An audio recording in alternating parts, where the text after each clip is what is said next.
Please confirm to me. All of you get my voice on screen. Those are attending in online, guys. Please confirm to me. All of you get my voice on screen. Those are attending in online. Am I audible? Guys, please respond to me. All of you get my voice on screen. Those are attending in online. Am I audible?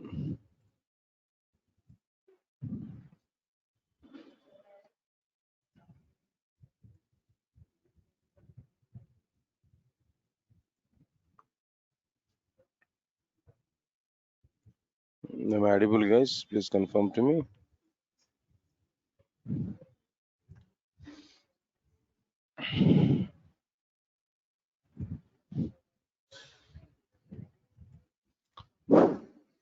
All right. Good morning, guys.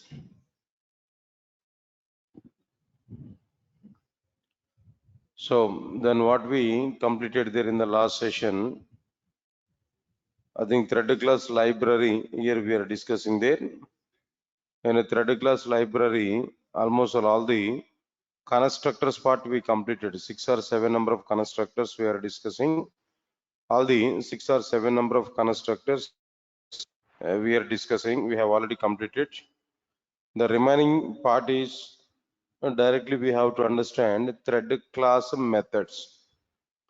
What are the various methods which are available in a thread class? No, that methods here we are going to understand. Okay. But actually, I need to take the class today up to 1 o'clock regarding this core Java. But yesterday that advanced Java was not happen. At the same time, tomorrow, then JDBC I need to start at 11:30. So up to 11:30, I will continue this core Java class. Then 11:30 to 1, I will take advanced Java class. Okay. Those who are attending in online, advanced Java class. Okay, then the workshop link only we can use today, advanced Java. But tomorrow, advanced Java class link is going to be changed. That is not like workshop link. Tomorrow, advanced Java link will be the demo link. Already it is available in the internet in durgasoft.com. Please check it. Okay, right. Anyway, then there is a different one, and tomorrow we'll take for it. Now today, we need to continue the class up to 11:30. Here the topic is what there thread class methods. What exactly the methods which are available inside the thread class? All right, the very first one, the very first method.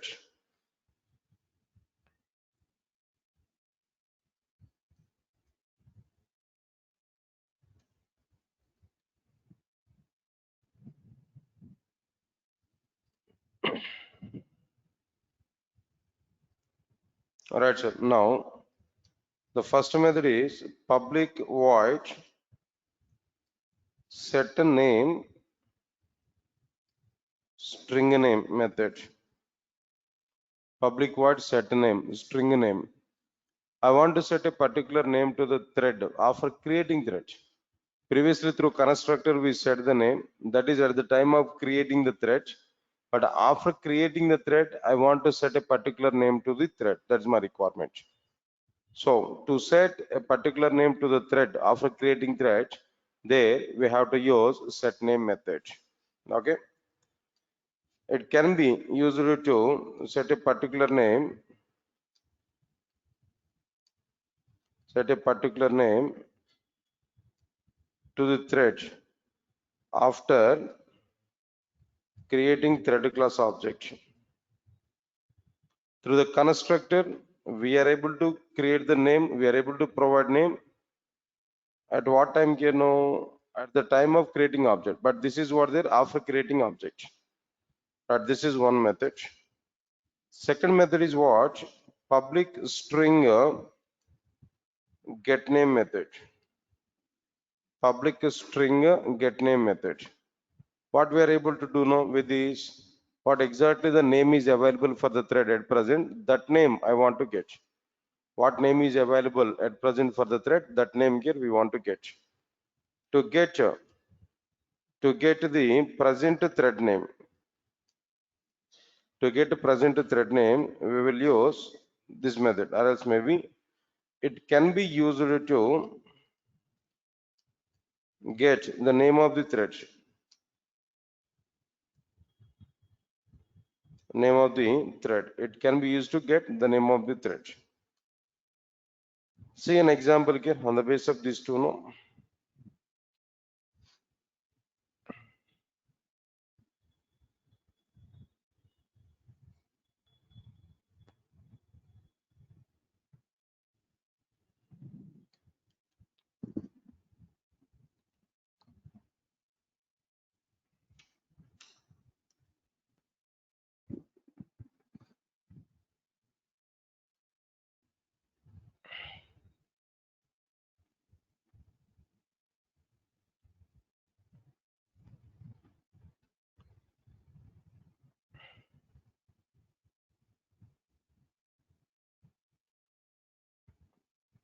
Right, sir. Now threaded T is equal to new thread. Then after this, system.out.println of thread dot get name method system dot. Now before that, thread dot set name. I want to provide something else like what there. Core Java is a name here I provided for this thread. Now system.out.println of thread dot get name method. Overall, these are the various methods I have used there. Set name and get name. Both the methods can be provided there. There we are going to get output like what there. So first one is what there. Default name is what there. Thread 0. The second one is what there. I set the name to the thread, that is core Java. The same value here we are getting. We are displaying here clearly. So this is a simple program for getting data, for getting like what there output. Right, so now this is a program here we have to identify. Now here that output is like what there. What is that output value here we are getting? Thread 0 and core Java. So two things are completed. Third method here we have to understand. What about this third method here? See, through the constructors we are able to provide name to the thread. We are able to provide a thread group name also by providing thread group is a parameter to the thread class constructors. But the default priority value for the thread is what there 5, that we are unable to change, that we have not changed previously in the previous examples. But if you want to change the priority value to the thread, or if you want to provide a particular priority value to the thread, there we have to use set priority method. What is the method here we have to use then? Set priority method. Public void set priority, public void set priority into priority value. Now it can be used to set a particular priority value to the thread. It can be used to set a particular priority value to the thread. The next one, another method here I am telling you, public int get priority. Public int get priority. What is the purpose of this one? It can be used to get the present priority value. It can be used to get the present priority value from the thread. It can be used to get the present priority value from the thread. Now see this. I want to go for an example here. Try to understand this example. For example, thread object here I created. When we create thread object, thread dot I want to get priority value. Thread dot get a priority value. Okay. Now get I want to set a priority value now. Thread dot set a priority. Remember it, the priority values are having some range. What range of the priority values here we are going to provide if you have to this. Now, in set priority method, I need to give that information there. Where the priority value must be from 1 to 10. The priority values must be from 1 to 10. Okay. If we provide the priority value, outside of this range, if we provide priority value outside of this range, then the JVM will raise an exception. Any idea what is that exception here we are able to get? Already we have seen this previously in the overview of exception handling. In overview of predefined exceptions, already we understood this point. Any idea about this exception now? JVM will raise an exception like what? What is that exception now? Java.lang. Illegal argument exception. illegal argument exception that we are able to get in this case now. Java.lang. Illegal argument exception. Okay, right sir. Next one is off for this. Apart from this, one more point here I'm telling you know to represent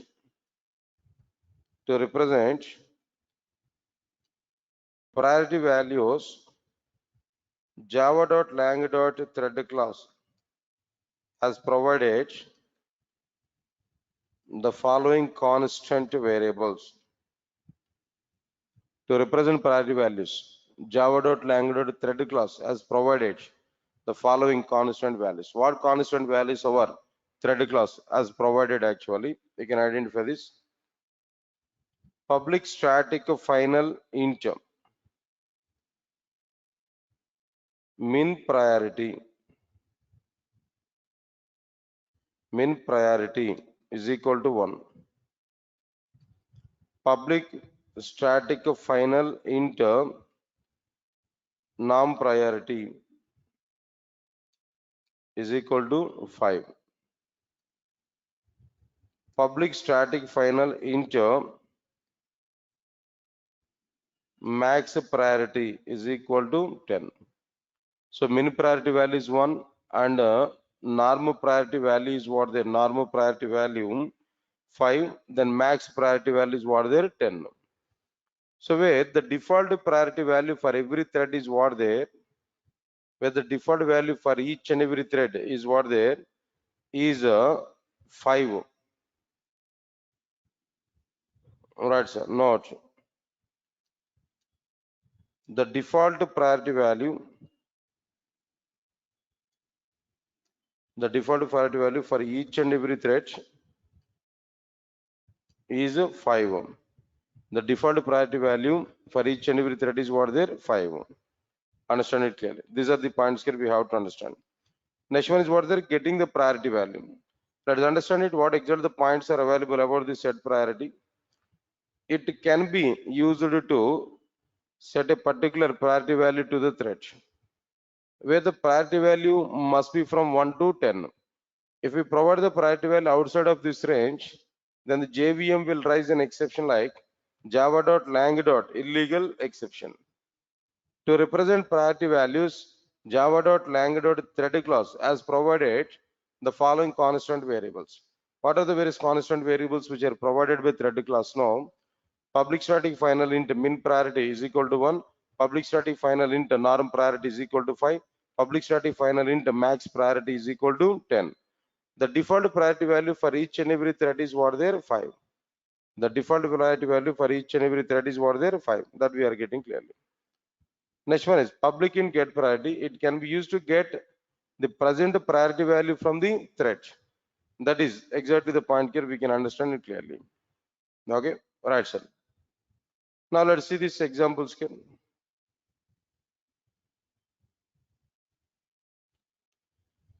Right, sir. Now, first of all, now thread.set priority. For example, I want to provide 7. Automatically here we are able to get what there the same priority value what we provided there 7 we are able to get. Next one is thread.set priority. Now I want to provide thread.max priority -1. System out to print of thread.get priority.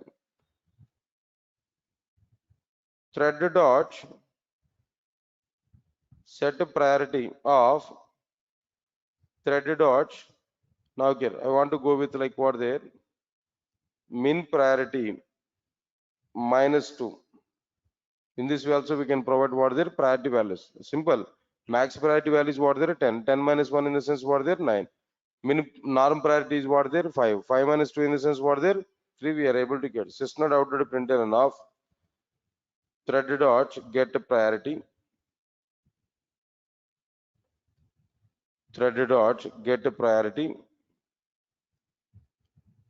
Next one is system out to printer and off thread dot sorry. Now directly here I want to provide another one thread dot set priority 15 I provided for example. There what we are able to get now, if we provide 15 here, its values must be from 1 to 10 now. But what I provided here 15. Let's see this, what is going to be happen. Last where we have to observe it at the end, what we are going to get, an exception here we are getting. What is that exception here now? Illegal argument exception. Okay, values are very clear. Illegal argument exception we are getting. People are asking to me 0 is the value we provided. If we provide 0 is the value, what you are able to get? Right, sir. Now see this here, what we are able to get now? Same. See, the point is you are not recognizing the point clearly what I provided, What I given the information here now, where the priority value must be from what there? 1 to 10 now. If we provide the priority value outside of this range in the sense, don't think about it only over the 10 value. Think about it outside of this range in the sense, maybe over the 10 value or before 1 value. If the value is before 1 value or after the 10 value, that is outside of the range. So if we provide that value, there we are getting what the java.lang. Illegal argument exception. There's a point here. Okay, there we are getting that exception clearly. Now inside this, here we are getting illegal argument exception.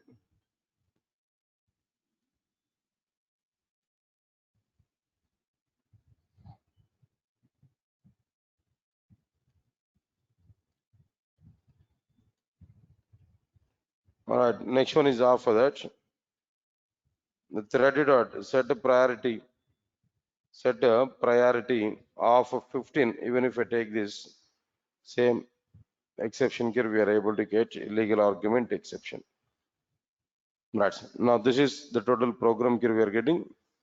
Now if I execute this, program output will be generated.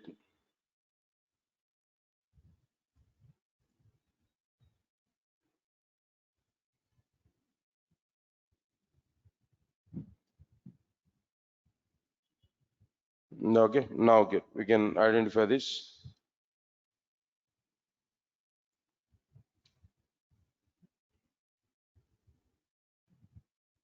So okay, now this is completed here. Then after this, so up to now, how many methods can be completed here? 4 methods here we have completed. What are the 4 methods now? First one is like what there? Set name, get name. Next one is what there? Set priority and get priority. Right, sir. Next one is another method. Public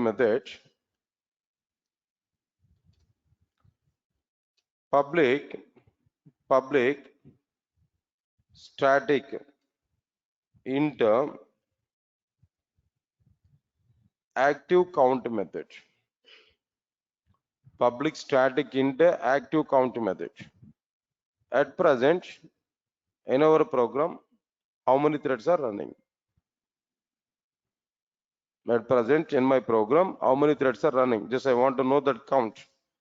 How many threads are active at present in my program? I want to get that count. For that purpose only we are using what there? This active count method. See this here, I am giving some clarity. For example, I want to write system.out.println of threaded dot active count method here I have written. Tell me, you only tell me. I have not created any thread as of now. Directly I am calling what there? Active count method. What value here we are able to get now? Tell me. What value here we are able to get here?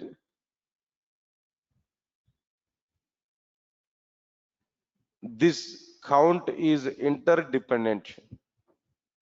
Now we are using what ID? IntelliJ IDEA. How it is maintaining program execution? How IntelliJ IDEA is executing our Java program on the basis of that only that count value here we are getting. Understand it clearly. IntelliJ IDEA might be using 2 threads to start our program, to execute our program. IntelliJ IDEA is using what there? 2 threads to start our program internally. Understand it here. That's why we may get this output like what there 2. But it may be varied also. How it is going to be varied here? The moment when program is coming to, the moment when main thread is, see, out of these 2 threads, definitely one is main thread.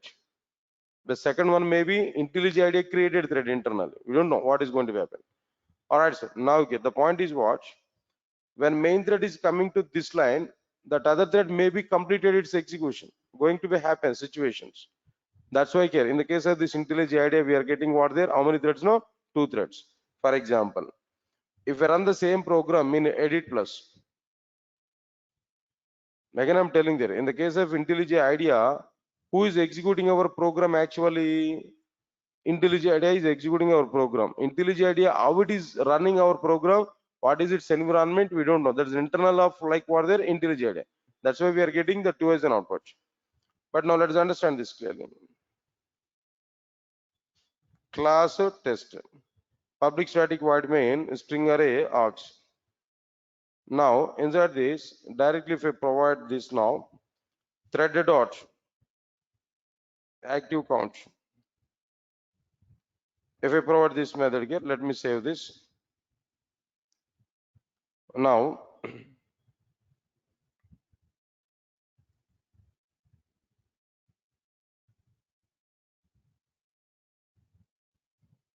that's it. Now directly here I want to write it.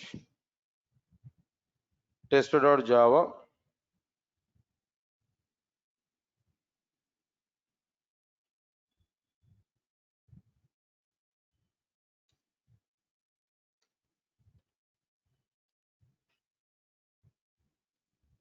Now Java C space tester.java. Now compiled successfully. Now here, how many threads here we are getting there now? One is a value here we are getting. Why we are getting one here now? It's very clear that here only main thread is executing our program. What thread is executing our program there? Main thread is executing our program. Understand it clearly. So one is a value here we are getting. In that one here, we are getting output like what there? One in the sense what there? Only main thread. Now, if I use Eclipse IDE, you may get a different output. Maybe 1 or 2. I think in Eclipse IDE we are able to get 1 is a value. Got my point or not? But Eclipse IDE is providing some environment to run our Java program. But how many threads it is creating? It's an internal content of what there? Eclipse IDE. But as per my thought, Eclipse IDE is providing 1 is a value. Anyway, then meanwhile I will check it. I will discuss about that point also later on inside this Eclipse IDE. But meanwhile, I want to move forward regarding this when it is coming now. Right. Now observe carefully. For example, inside this program, now get thread.active count here we are getting what there? This value. Now thread T is equal to thread 1 is equal to new thread. Now get thread 1 dot start method. Thread 1 dot start method. Now here I want to say one more point. Again, this line I will provide just before creating thread class object. I called like what there? Active count. After creating thread class object, I created what there? Active count. After calling start method, I'm trying to call what there? Active count. Now here my checkup process is what there? Before starting start method, before calling start method, the counter, threads a counter is what? Really thread is created or not? Understand my point here now? If we create a thread object, is that really thread is created or not? Just by creating thread class object, internally, is the thread is created or not? That's the point here I want to check. Or else we have to wait to start the thread. When the thread is going to be countable. After calling start method, or just it is sufficient to create a thread class object to count a number of threads. That we are going to understand here. Okay, now see this one. What outputs here we are able to get inside this? Right, sir. Now here Java C space tester.java compiled successfully. Java space tester 1 1 and 2. What are these outputs here? First output is 1. Main thread is available. Now thread class object is created, but still we are getting what value here? No, 1 only. When we call start method, then only we are getting like what there? 2. 2 is a value. 2 in the sense like what there? One is a main thread, another one is what there? User thread. One is main thread and the second one is what there? User thread. Got it or not? So when we call start method, then only thread is countable. Before calling start method, the thread is not countable. Just object is created, but flow of execution is not created. In general, in multi-threading, when a flow of execution will be created, In multi-threading, when flow of execution will be created, when we create thread really, when we start thread really, then only that thread will be created. Flow of execution will be created here now. Go that side. Continuously you are sitting along with me now. No, then come this side now, that log side. But in front of me you are speaking, then what I have to discuss? But wait, what I'm going to do now? So why? Because whenever I'm explaining now, if you are in speaking mode, automatically my concentration will come this side only, almost 5 to 6 times now. That's why if you go there, you can speak no problem. Entire subject you can speak, no at all issue. No. Okay, but concentration is diverted. What I have to do? Okay.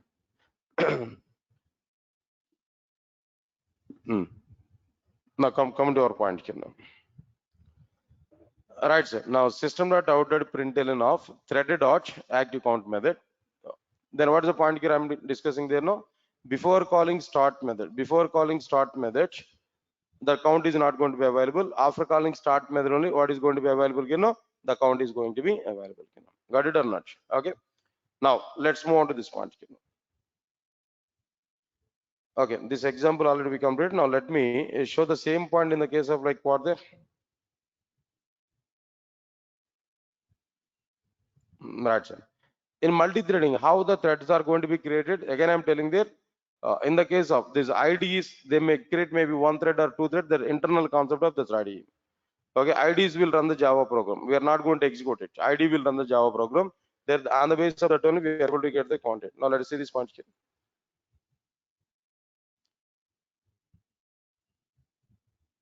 Right, sir.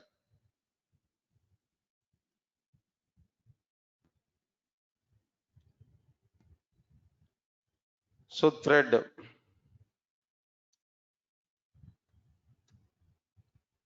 is equal to new thread.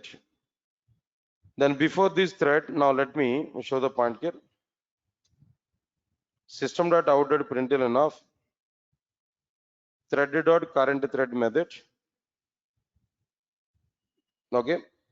Right. Now let me first of all let me execute this point here. Thread.current thread. How many threads it is generating there? Now let me check it first of all. Current thread. Okay. Current thread we are getting now. Active count method here we have to call. Sorry.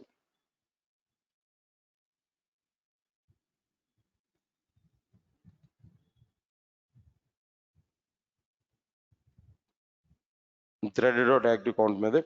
Now say this. So now what is the value here we are getting there? 1. In Eclipse ID it is 1. In IntelliJ IDEA 2 value. If we use some other IDE, it may be 3 value. But out of them, one thread is definitely main thread.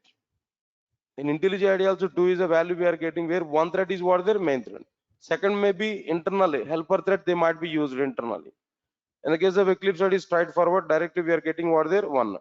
And if you are not using any IDE, directly if we prepare the Java program and if we compile and execute this program there what values here we are getting there? 1 is a value here we are getting. So got it or not? Okay, fine. All right, sir. Now this is the point here what I'm telling you. All right, now active count. This is a simple program. Here we need to identify about this active count. Then outputs also here we are going to understand.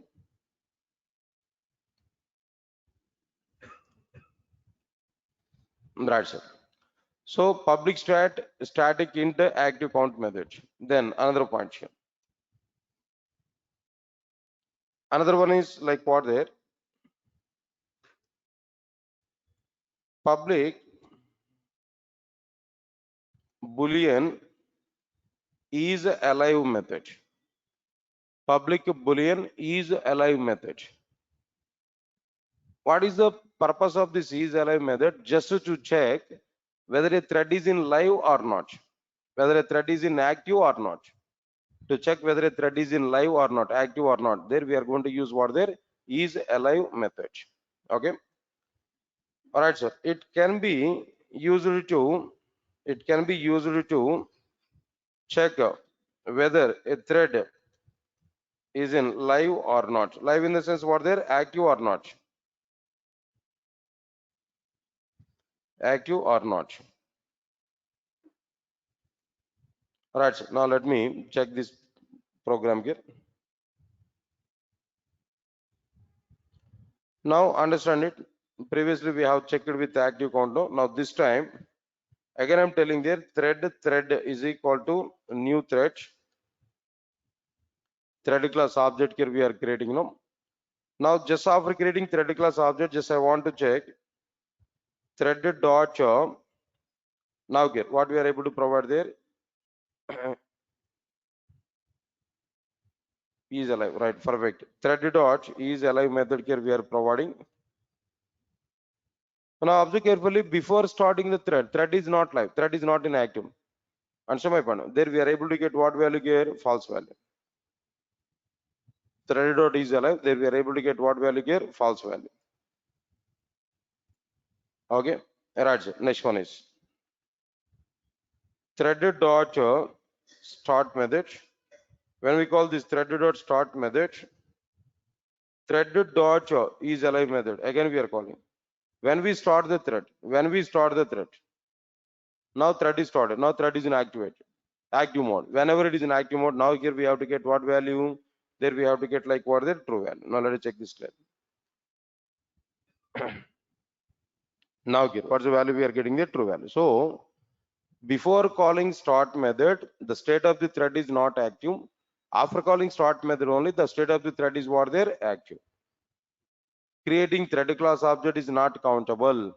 Just an object is created inside the memory, but not really thread is created. When thread is going to be created, thread in the sense flow of execution. When flow of execution is going to be created here, when we call start method, then only flow of execution will be created. That's it. Now this is one point here we have to understand. Right, sir. After this, after completion of this,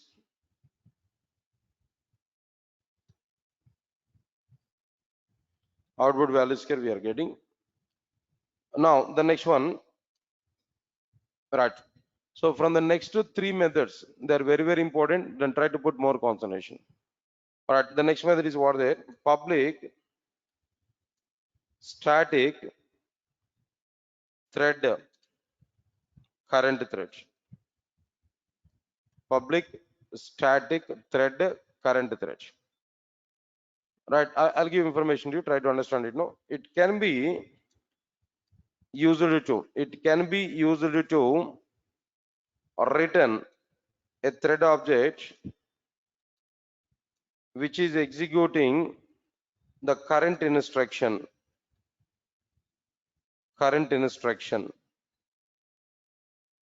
At present, which thread is executing our instruction? That thread object reference I want to get. At present, which thread is executing our current instruction? That thread object I want to get. I want to get it clearly. Now let's see this one. One example here I'm telling to you. Right, sir. Now see this no. So program, I want to write a bit lengthy program regarding this small method, but we have to understand it. It will be useful for us even in the future also. It will be useful for us in the future also, but try to understand it now. Observe carefully. For example, I want to take a class A. I want to take class A. Inside this class A, I want to take void M1 method. Inside this M1 method, I want to take for loop. Int I is equal to 0, I less than 10, I plus plus. Now, system.out.println of. Remember carefully. I want to send 3 threads to this M1 method. How many threads? No, 3 threads. Okay. All 3 threads are going to execute this M1 method. On moment, which thread is executing the system.out.println, that thread name I want to display. So further purpose here, what we have to provide the thread dot, that means, right sir, now thread dot current thread dot get name. How many times this loop is going to be executed? 10 times now. Okay, when I send 3 threads to this M1 method, all 3 threads are executing parallelly that M1 method. 3 threads are executing this for loop on particular discrete point of time. On a particular point of time, what thread is executing that current thread method, the thread object reference I want to get, over it I want to call what there get name method. Okay, now let me create 3 threads now. Separately I created class K M1 method where I have written some logic. But remaining task is what there, I need to send 3 threads to this M1 method. How I'm going to send 3 threads to this M1 method. Let's observe carefully. Now, class thread1 extends thread. Class thread1 extends thread. Okay. Class thread1 extends thread. Now I need to provide what method here? Run method. Now my requirement is what? When I start a thread from main class, main method, that thread will come to what method here? Run method. By default, this run method will be executed or not? Come on, try to think about it. When I start this thread one, automatically that thread will come to the run method or not? When this thread is coming to the run method, from this run method, that thread must be sent to the M1 method. That's my requirement. So for example, what I will do here, inside this class, main class and main method, thread one is equal to new thread1. Thread1 object here we created. When I call thread1 dot start method, automatically new flow of execution will be created, new thread will be created. That new thread I have to submit it to what class run method? This thread1 run method. This thread class run method. Got it or not? When this flow of execution is coming to this particular thread class run method, when it is coming to this thread class run method, from here run method, from this run method, flow of execution must come to what the A class M1 method. It means that inside this run method, we need to call M1 method or not? If we call M1 method inside this run method, automatically flow of execution will come to what there? M1 method directly. But how we are going to call this M1 method inside the run method? If you want to call M1 method inside the run method, I can do it directly. A small a is equal to new a object. No, a dot M1 method here I'm able to call. Understand it here? Okay, fine. This approach I will follow. Well and good that we are able to get it. Now let me execute this program. For example, before I want to start this one, I want to provide thread1 dot set name. I want to provide this name now. What the name here I want to provide? There's something else like what there. I want to give the name is what there? Thread1 only.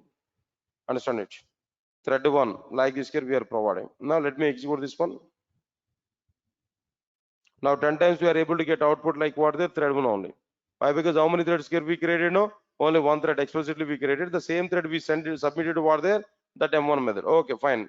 But still it is a drawback approach, no? But let me complete it first of all. Next one is after that, after completion of this, I want to take another thread. Thread1 we have taken. Next one, thread2 I want to take. Class thread2 extends thread. Class thread2 extends what there? Thread. Now inside this, we have to provide like what method here? No, run method. Inside this run method, now what we are providing there? For loop. Sorry, for loop is not required. Now here, my requirement is what there? When I create another thread, second thread I'm going to create now. Then here itself I will create the second thread now. I don't want to maintain the time lag for it. Thread2 is equal to new thread2. Okay. Then after this, I want to provide some name also for it. Thread2 dot set name. Now the name is what I want to provide there. Now thread2 only I want to provide. Set name thread2 dot set name.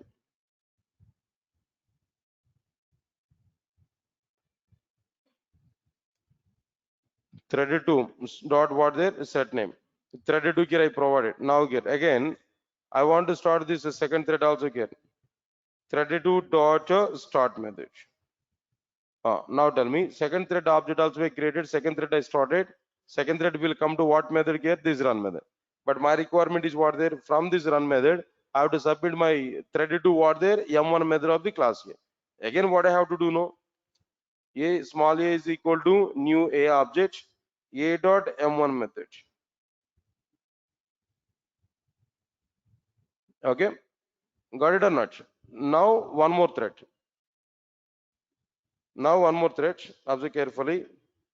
Class thread 3 extends thread. Now again, what we have to provide there? Run method. Inside this run method, again what I have to do there? A is equal to new A. Then inside this, now I need to create like what there? Thread 3. Thread 3 is equal to new thread 3.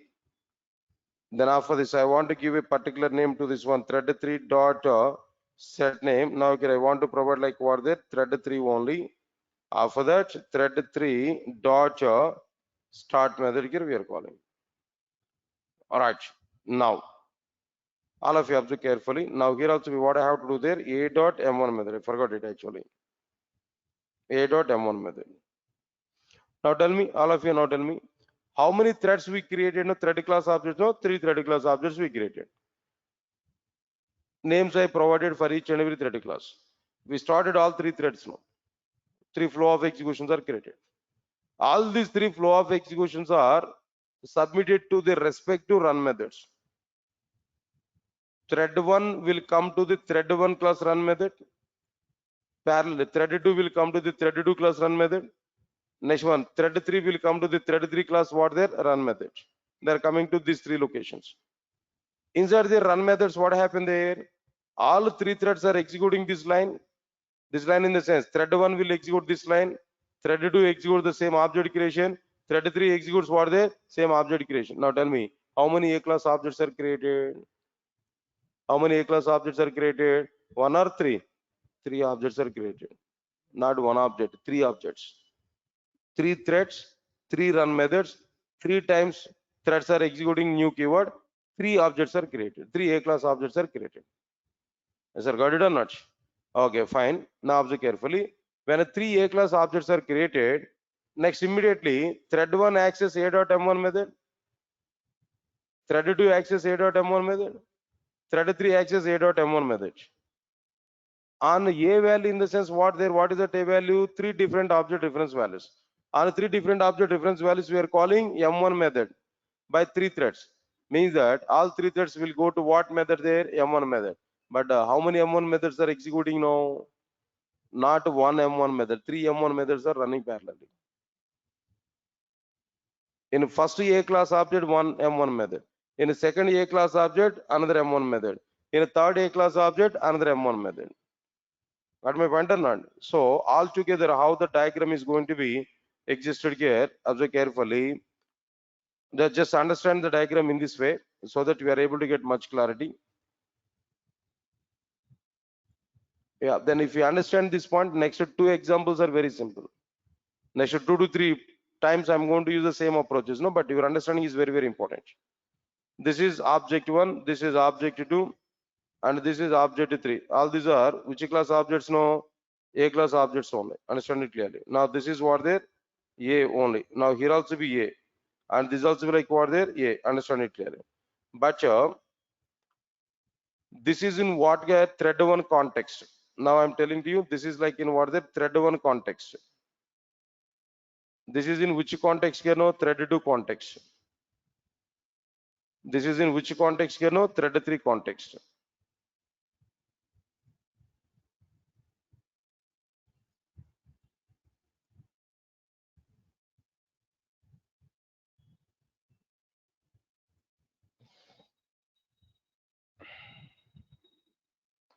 Okay. Now just assume it. In general, methods are not going to be available inside the objects, but for our understanding purpose, I have taken these objects. Understand it clearly. Now these names also, if I want to provide, this is like what there thread 1 context. This is what the thread 2 context.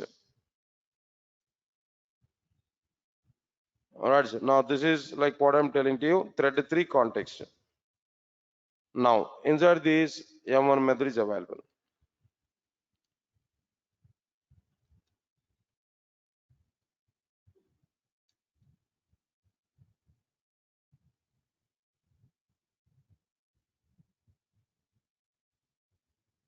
Now inside this, a set of intersections are available.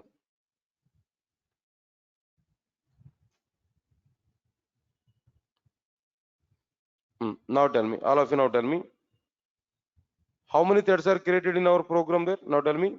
Three threads we created. Three threads we created. When we call thread one dot start, how many times we call start method? That many number of threads are created. Threads in a sense flow of executions. All these three flow of executions are coming to what their respective run methods. In the respective run methods and three threads, they are executing this intersection or not. So all three threads are executing this intersection in the sense three objects are creating in the memory. When three objects are created, then each and every thread, all three threads are accessing a.m1 method. Thread 1, a.m1. Thread 2, a.m1. Thread 2, 3, a.m1. Automatically, three threads are going to their respective A class objects. In the respective A class object, that M1 method is going to be executed. It means that in this diagram, now here, thread 1 is coming. Now thread 1 is executing this particular M1 method. Now just we can say this is like what I'm telling to you, thread 1. Now this is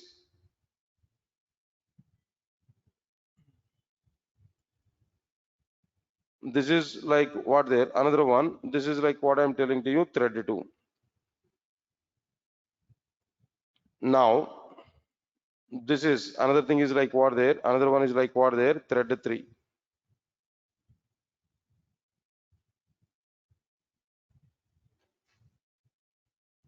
Thread 3. Now tell me, thread 1 is executing M1 method, thread 2 is executing M1 method, thread 3 is also executing what there, M1 method. This implementation is going to be happen. Right? All of you understood up to this point now? Okay, but my requirement is what? I don't want to create three A class objects. A single A class object I want to create, and a single M1 method I want to send all three threads. In this program, what happened there?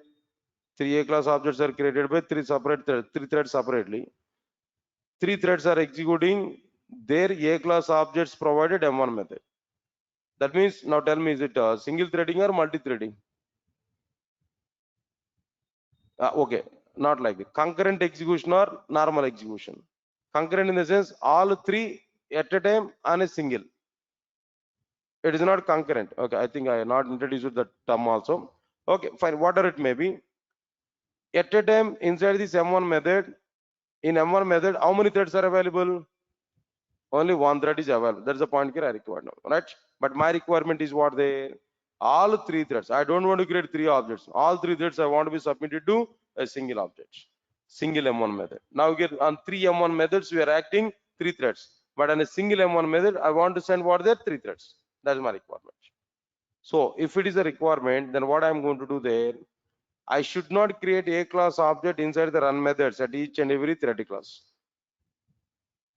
Got my point or not? I should not create A class objects at each and every run method of the thread classes.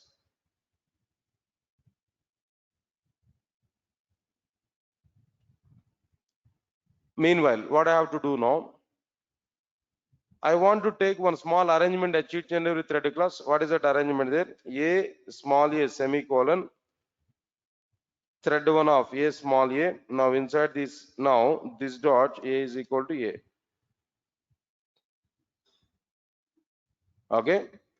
Now tell me, inside the thread 1 class constructor, what parameter can be provided there? A reference variable, A parameter we provided.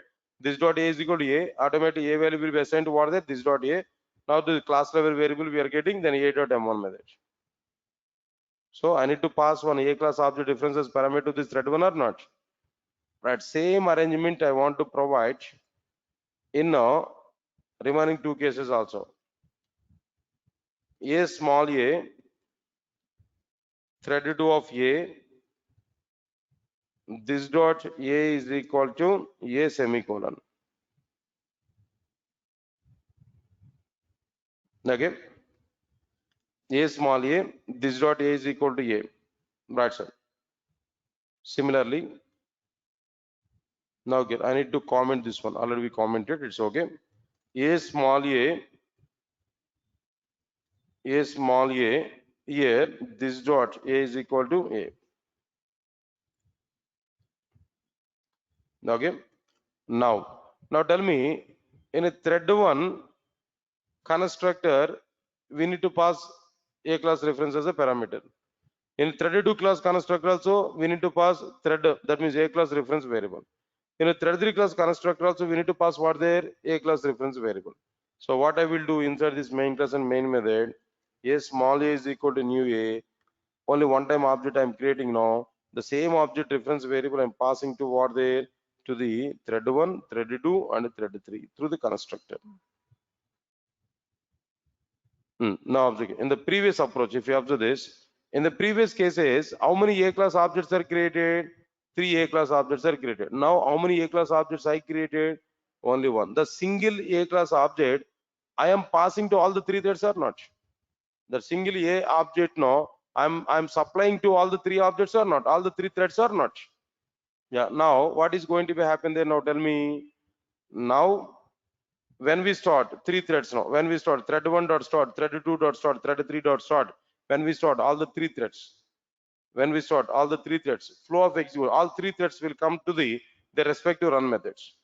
Thread 1 will come to this run method where a dot m1 method, thread 2 dot where a dot m1 method, thread 3 where a dot m1 method. That means all 3 threads are executing the same m1 method or different m1 methods. Same M1 method. What is going to be happen? Now the diagram is like what there. It's not like this. Now the diagram is what there. Our diagram is going to be available.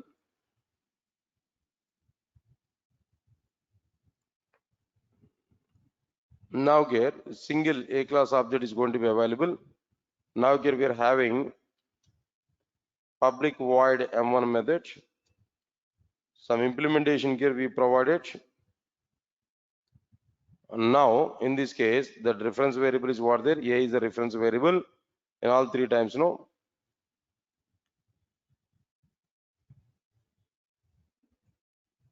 Now this is thread 1. This is thread 2. Now this is what there, thread 3.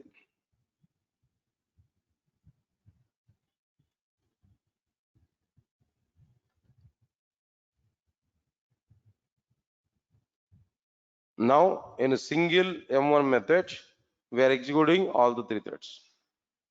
That alternative here I'm expecting, I'm getting. Why? Because I need this kind of approach in the future also. But I'm going to discuss about synchronization. In synchronization, I require actually this kind of situation. Then only I can apply synchronization. That's why here itself I'm giving clarity. All 3 threads I'm sending to a single method. In the previous approach, one thread on one object, one thread on one M1 method. 3 M1 method copies are available. Each thread is executing its own copy. But now only one copy. But 3 threads must execute the single copy. Got it or not? Right, sir. So now in this particular situation, whenever we submit it, now just I want to remove these comments, right? Can I remove these comments here? Not required, right? Now here, in all the cases, I want to remove these comments. But concept you need to understand. Whatever the point here I'm telling you that we have to understand. Okay, remove this content here, remove these comments here, not required. Whenever I'm providing this approach, no, I'm injecting the dependent object into all the 3 threads classes, where in the run methods we are going to access the required method. That means if you want to penetrate all 3 threads to a single method, then we have to use this approach. Or if you want to use one thread on one different object with one copy of M1 method, then we have to create directly that A class object in all the run methods. But it's not required. Now here, if I execute this program, there I'm able to get output like what there. All 3 threads execution here we are able to get exactly on that moment which thread is available. Exactly on that moment which thread is running our threaded.current thread method. That thread object reference value is written. On it we are calling like what method? No, get name method. As per that we are getting these thread names now. What are the thread names here we are getting? Thread 1, thread 2, thread 3. What output here we are getting? Is it a sequential output or mixed output now? Mixed output, not sequential output here. Why it is a mixed output? No. All right, all 3 threads are executing. All 3 threads are executing like what there? Continuously. Continuously in the sense like what there? In a mixed format here now. It seems in IntelliJ IDEA we are getting. Of course, still we are getting mixed output only. 2 times thread 3, next few times thread 1, next few times thread 2, next few times what there? Thread 3. Like this here we are getting.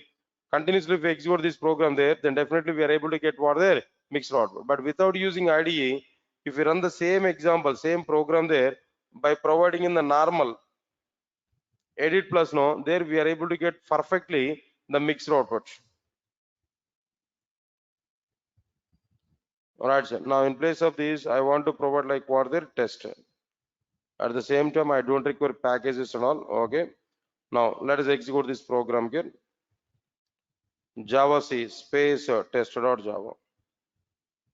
Compiled successfully. Java space test. See this? Now it seems like what their mixed output. Execute one or two times here.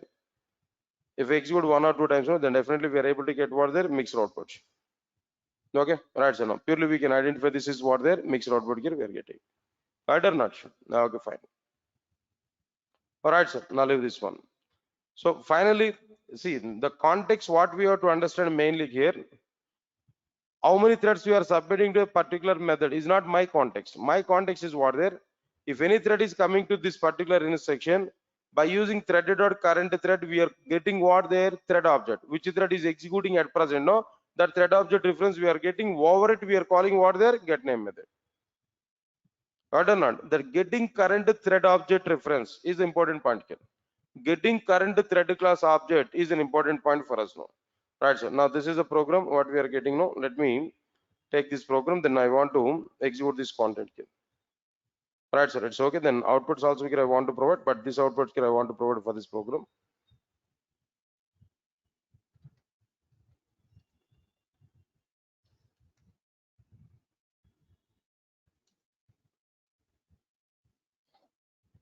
Right, sir. Now this output here I want to take so that you can understand it clearly. Right.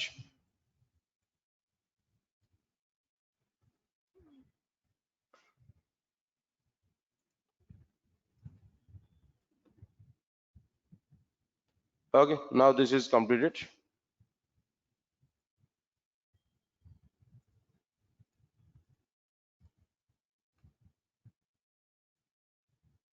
Leave it. Next one is what that this is one method. See, then finally now have you understood the point about this current thread method? Current thread method. What is the purpose of this current thread method? Getting exactly the currently executable thread object reference value. Which thread is executing at present the present intersection? That thread object reference here I want to get. For the purpose we are using what there? Current thread method. Understand it now. Leave this point here. Next one is after that. Another method. What is that next method here we are understanding here? Alright, eighth method.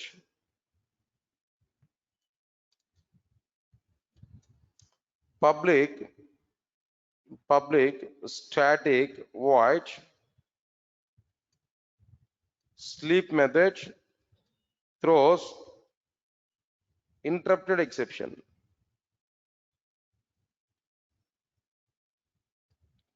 Throws interrupted exception. What is the purpose of the sleep method? It can be used to keep a running thread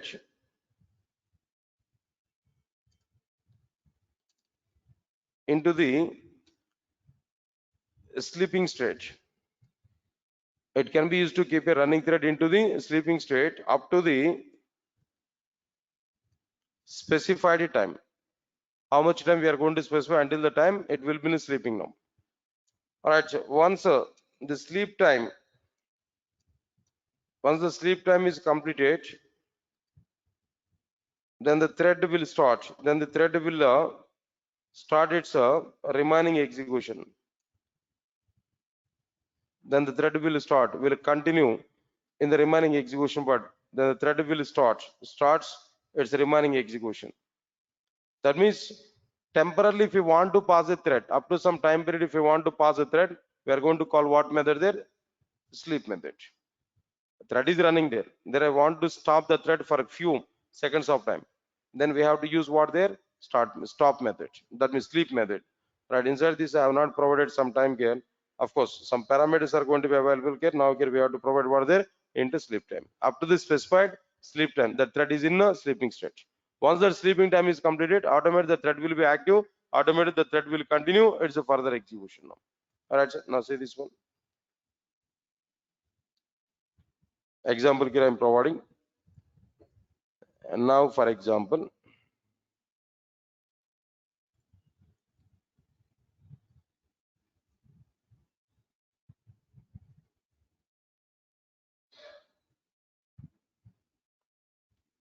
right, sir. Now I want to take class, for example, welcome thread, extends the thread, class welcome thread. Then what next one? Extends a thread. And next one is after this run method. Insert this run method for int I is equal to 0, I less than 10, I plus plus. Now get system.out.println of welcome thread plus I. Now this is a program. Now here my requirement is what there? Welcome thread object here I need to create, and welcome thread is equal to new welcome thread. Welcome thread dot what method here we have to call there? Start method. Welcome thread is equal to new welcome thread, and welcome thread dot what method? Start method. Okay. Now at the same time, now I want to take like what there? For int I is equal to 0, I less than 10, I plus plus. Now get for loop.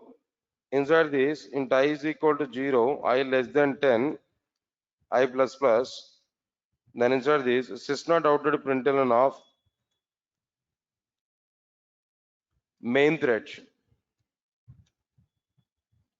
plus I. Yeah, already I've taken it now. Okay, no problem. System.out.println of main thread plus I. So two threads we are executing there. When we execute two threads now, output here we are able to get it. What output here we are expecting there? Mixed output we are expecting. There we are getting mixed output. It's okay. Even this part is not mandatory for us. No, just I'm taking this one. Let me take this comment. No. All right, sir. Now see this one. We are getting output like what there? Welcome thread. How many outputs here we are getting about this welcome thread? No. All right, sir. Now 10 outputs here we are getting 0 to 9. But my requirement is what? From one output to another output, I want to provide some lag. One output to another output, I want to provide what there? Some lag. Time lag I want to provide. All right. If you want to provide this, just keep the welcome thread in sleep state until some time. Then again, let it to continue the remaining part like this. From one output to another output, I want to keep in between two outputs. I want to keep my welcome thread in sleeping state up to some period of time. It will display one output, it will go to sleeping state. Until the sleeping time, it will not execute anything. Once the sleep time is completed, again it will come back, it will continue the remaining iterations. The same process is going to be happen for each and every output. That I want to think now. Let me check it here. Further purpose here, what I have to do there, I need to use, observe carefully. We are going to get an exception. Now try to understand it now. Thread dot sleep off. Now here, I need to provide some time. Actually, parameter is long parameter. I have taken into long time, comma, long nanoseconds also. In a second, if you want to provide again nanoseconds of time, if you want to provide, that one also we can include. Not required up to that level. Now see this here. Now I want to provide what there? 500 millis, 500 milliseconds. Okay, 500 millis. Time in millis here we provided. Okay, fine. But now see this one error we are getting or not? Why we are getting error? No. This method has a throws keyword. It didn't say it throws what there? Interrupted exception.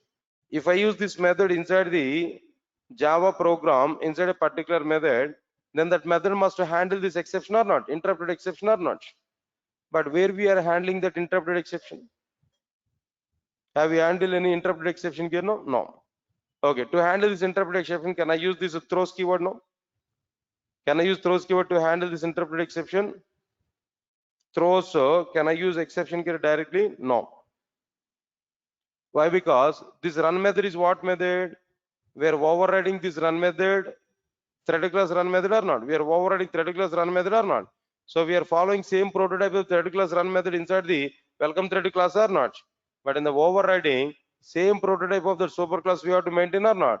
But in threaded class run method doesn't have throws keyword. Threaded class run method doesn't have what keyword? No, throws keyword. But how can we provide the throws keyword in the subclass method? No? In method overriding, subclass method prototype, superclass method prototype must be same or not? So must be same in the sense subclass method prototype must follow the superclass method prototype or not. Superclass is what their threaded class. In a threaded class run method doesn't have throws keyword, but in the subclass we are trying to provide what their throws keyword. So throws keyword is not the way to handle this interpret exception. Okay, if throws keyword is not the way, then what is the approach of handling this exception? No. What is the alternative we are having there? Alternative is what? Try, catch, finally. Right. The point is watch. Observe carefully. In general, we will provide sleep method inside the run method. Inside the run method only. Okay. Inside the run method only. Here, sleep method throws interrupted exception. Sleep method throws what there? Interrupted exception. Interrupted exception. Here, sleep method throws interrupted exception to the run method. Run method. Here, run method must handle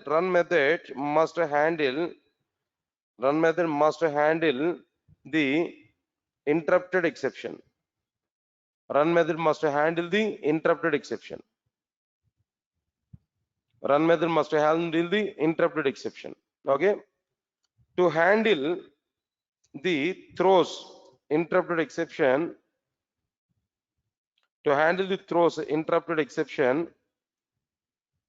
we must use try catch finally only.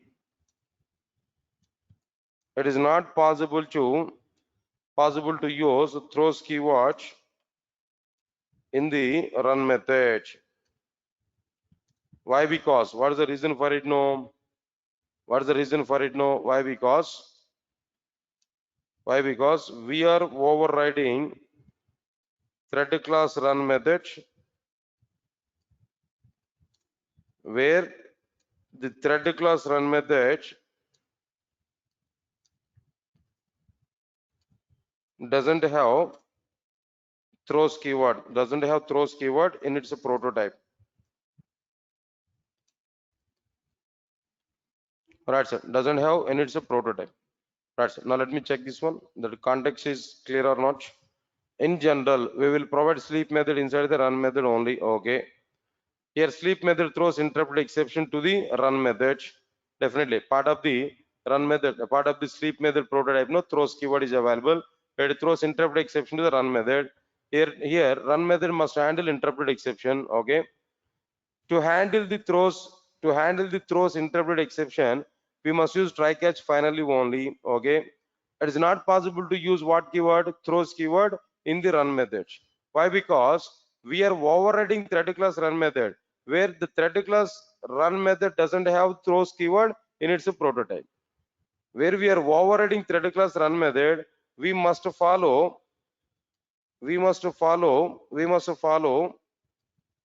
same thread class run method prototype.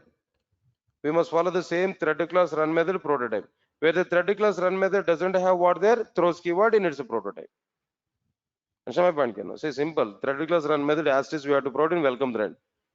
In thread class run method doesn't have throws keyword. So in subclass also we should not provide what there throws keyword. If we provide that, where we are able to get some error.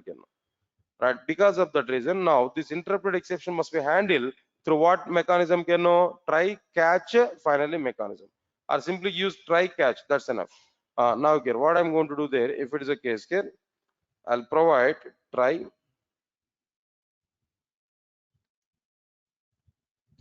catch exception. Of course, the same exception, or maybe in the most generic way, we are able to provide what there exception dot print stack trace method. All right, sir. Now this is what we provided. Now observe carefully that output here. How we are able to get output. For every output welcome thread, 500 milliseconds of time is going to be passed. Why? Because that 500 milliseconds of time, the thread will be in what there? Thread will be in a sleeping state. Once that 500 milliseconds of time is completed, then again it will be started. Okay, now let me execute this.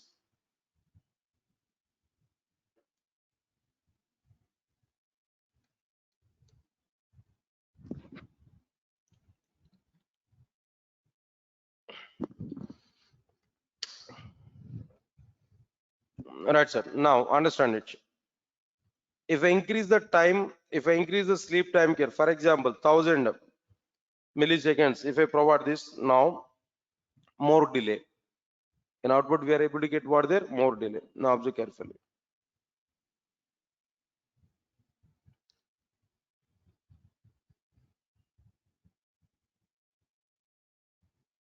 So now, if this type of methods are available in our program, definitely we are able to control the thread's execution or not. We are able to control the thread execution or not, at least a little bit at one point of time. We can control the threads or not. Up to now, previously, before this topic, when we created threads, but we don't have any controlling over the threads. In their own way, they're executing. From this point onwards, we'll think how to control the threads execution. Like this, we are going to have some methods, one or two methods.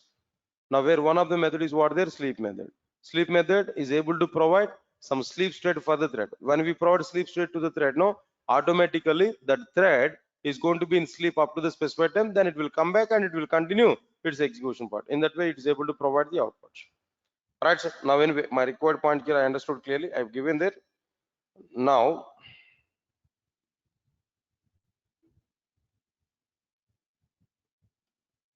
all right, sir. Now, output I have to provide. Uh, how I can write this output? No, delayed output I have to provide, right? Okay. Anyway, then we can try this example in our system. Then we can understand it clearly. Fine. So this is completed. This is one method. Next one is after this. After completion of this one, join method is available. Another method, simple method, join method. Public void join method throws interrupted exception. Throws interrupted exception. What is the purpose of this join method? Understand in a simple statement, I am writing the join method. It pass the current thread execution. It pass the current thread execution, comma, allows other threads to complete its execution, allows other thread to complete, allows other thread to complete, and what next one here? And continues the and make the thread to continue, make the browser thread and make the paused thread to continue its execution. That's it. Now try to understand it. What happened there? First, what it is able to do, it passes the current thread execution. For what purpose there? Allows other threads to complete. Allows other threads to complete their execution. Their execution. Okay. Once the other threads, are completed, their execution, then it will make the parser thread to continue its execution part. That means parser thread will join again to complete its execution part. If I show that example, there we can identify clearly. All right, sir. Now,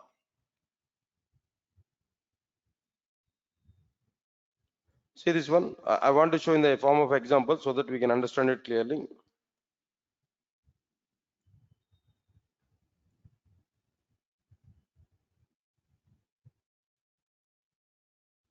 Class welcome thread extends here we have taken. Now I don't want to write this total part here.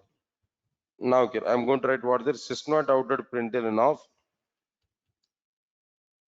welcome thread plus I. Simple program, normal thread only. Now here I want to provide like what there normal for loop here I want to take. Now here we started. Now here we can identify like what there mixed output here we are getting. The program as is here we are able to get like what there some mixed output. Okay, we can identify this mixed output now. All right, sir. Now observe carefully. My point is what I want to pass main thread. What thread we want to pass there? Main thread until the completion of the user thread. Once user thread is completed, let it continue its execution part. So what I have to do? First of all, I have to pass the main thread. To pass this main thread, what I am telling there, welcome thread dot just I need to use what there join method. Of course, here also be some parameters are available. We can specify some time period also. It's okay, leave it not required up to that level. But welcome thread dot join method is available. When we have welcome thread dot join method, now here it is also rising what there interrupted exception. But to handle this interrupted exception, here in main method we are able to use throws exception, but we cannot use this in the run method throws exception. Why? Run method we are overriding, but main method not overriding. Directly we are writing this main method. In the main method signature we can write what there throws exception, but in run method signature we are unable to write what there throws exception. All right, now we are getting it. Now see this one. Previously what output we got there? Mixed output. Now this time what output here we are able to get? No, when main thread execute this welcome thread dot join method, main thread will pass. Main thread will be passed. Then it will give an option for the welcome thread to complete its execution. Once this welcome thread is completed, then immediately main thread will continue its remaining part execution. I get my point or not? Pass the main thread until the completion of what their welcome thread means that join welcome thread to the main thread execution. Join welcome thread to the main thread execution as is main thread will be passed, then welcome thread will join, welcome thread will be executed. Once welcome thread is completed, then main thread will start its execution part now. I think I need to change the content here. Actually, I given some. Right, sir. It passes the current thread execution, allows the other thread, allows another thread, allows another thread. 1 minute, sir. Allows another thread, allows the another thread on which thread reference, on which thread reference we have accessed join method to complete its execution.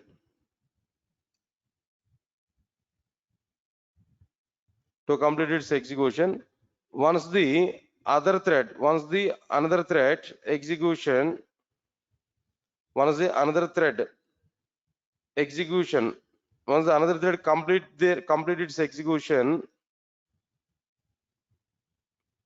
right, sir. Once the other thread completes its execution, then it will make the positive thread continue its execution. Okay, fine. Now we can understand it. No, what thread is going to be allowed here?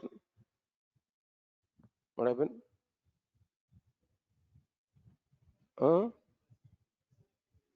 First line. Okay, fine.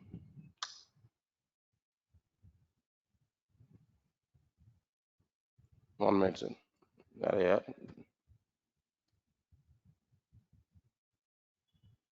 Right. Let me write the total information here. It passes the current thread execution.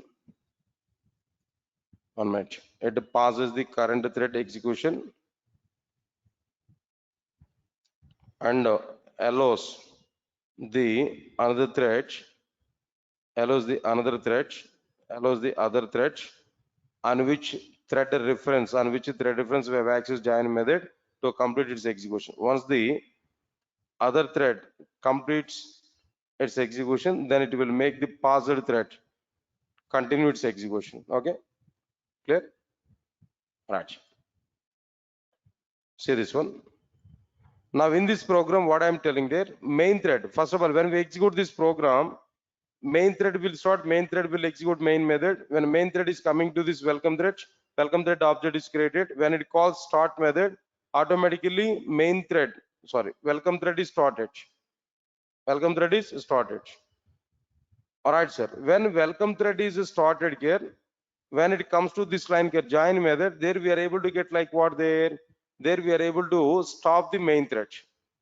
It will stop the main thread. Got it or not? When it is stopping the main thread now, then it will wait until the completion of what there? Welcome thread. Once the welcome thread is completed, then only it will continue its remaining parts here.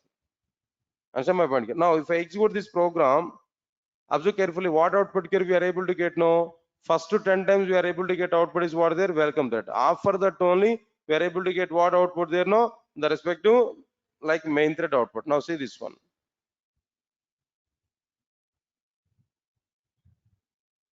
First to 10 times we have to get output is what there? Welcome thread. Even if we execute 1000 number of times now. Execute any number of times here. Now that output value is like what there? First to 10 times welcome thread. After that only we are able to get what there? This main thread we are getting. Got it or not? So what is the meaning of this flow of execution here? What we understood there? Here the point is what there? Join method will stop main thread execution here itself until the completion of what there? User thread. Already user thread started. Welcome thread has been started already. So until the completion of that user thread, main thread will be passed here. Once user thread is completed its execution, then passed thread will continue the remaining part of the execution. Understand what I'm telling you now? All right, sir. Now observe carefully. The same output here we are able to get even how many times here? 100 times if we execute now. First output is what there? Welcome thread. Next one is what there? Main thread. This type of output only here we are able to get. Got it or not? But here, how much time we want to pass this main thread now? There we can provide some time periods also. Now this main thread waits until the completion of what their user thread, welcome thread. But I want to make it is waiting up to 5 seconds of time. But remaining, I want to allow this main thread also to continue its execution part along with the user thread. There we can provide what their time periods. But maybe then we can provide some time periods also, maybe like what there. But unfortunate thing is within a small time span, the total threads execution is going to be completed here. That's a problem here.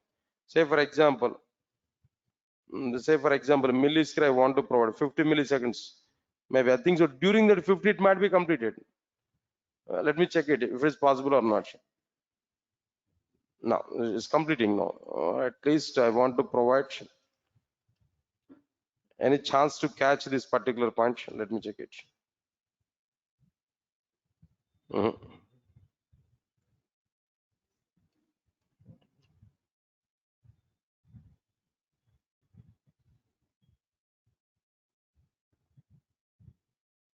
Yeah, now we can catch it.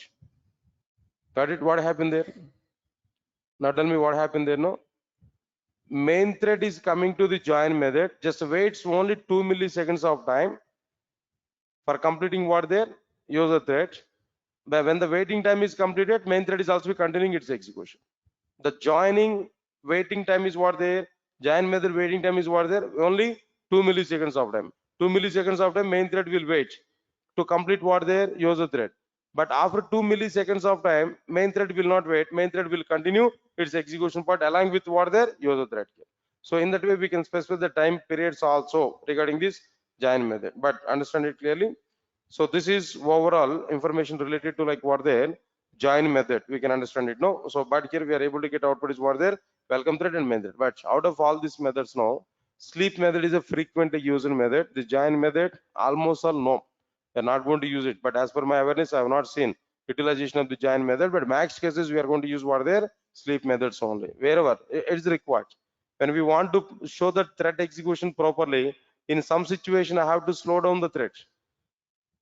In some situation I have to slow down the execution of the thread. There I'm going to use what there sleep method. Not only here, even in microservices related applications also I'm going to use what there the sleep method.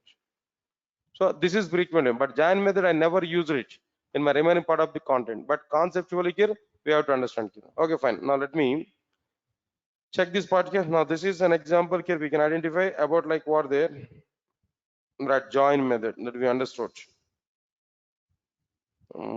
complete it.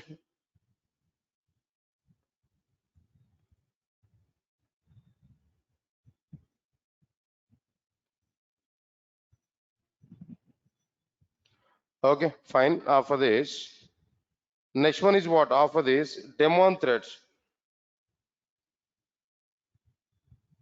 That's it. Now the time is almost at 10 o'clock. Record break. Eagerly waiting, right?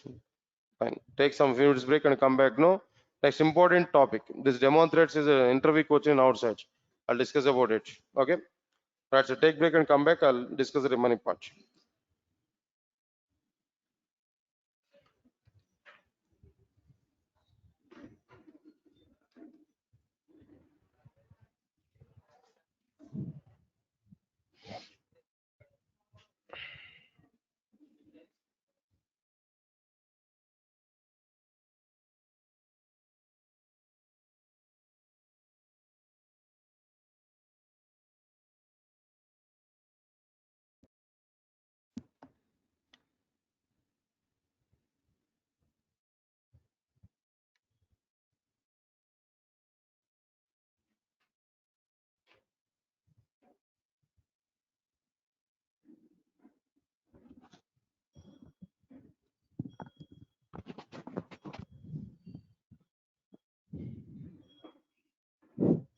Guys, please confirm to me. All of you got my voice on the screen. Those are attending in online. Guys, please confirm to me. All of you got my voice on the screen. Those are attending in online.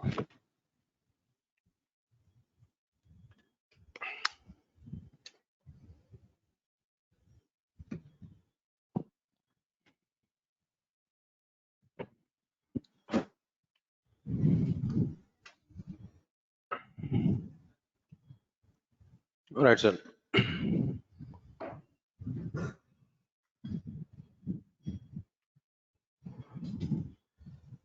Only because of you, other people are corrupted. Hmm? Everything is countable. That's it. So demon threats. Next one. What is demon threat now?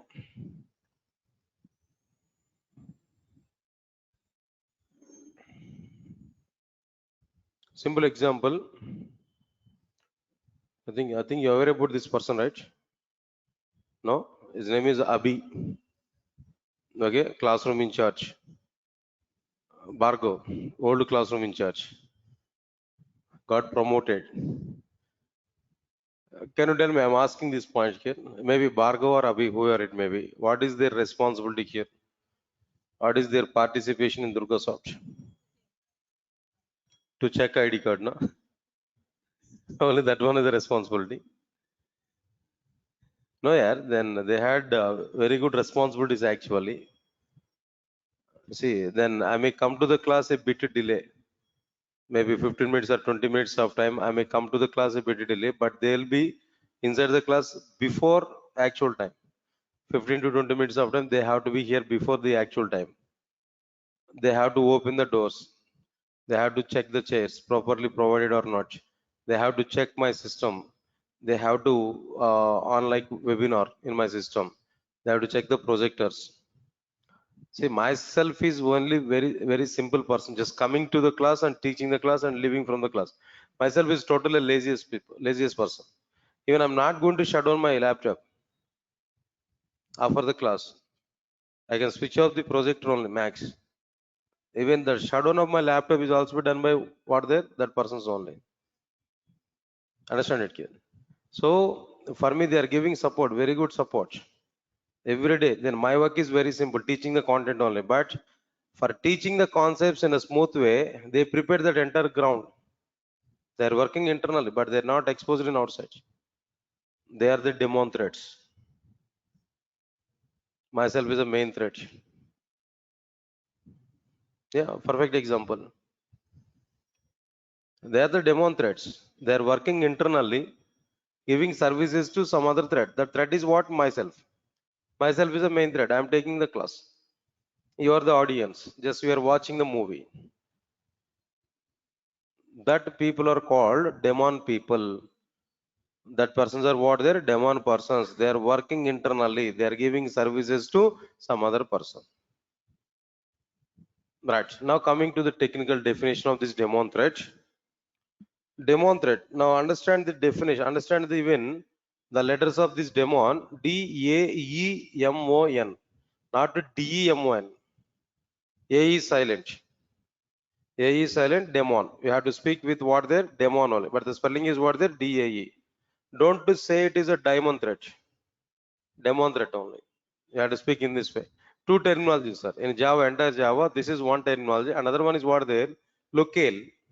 LOCALE. Locale. Not local. Not locale. Locale. LOCALE. Locale. These two terminologies are different. But apart from the remaining quantities, what they're very same. But understand it clearly. What is the meaning of this demon thread?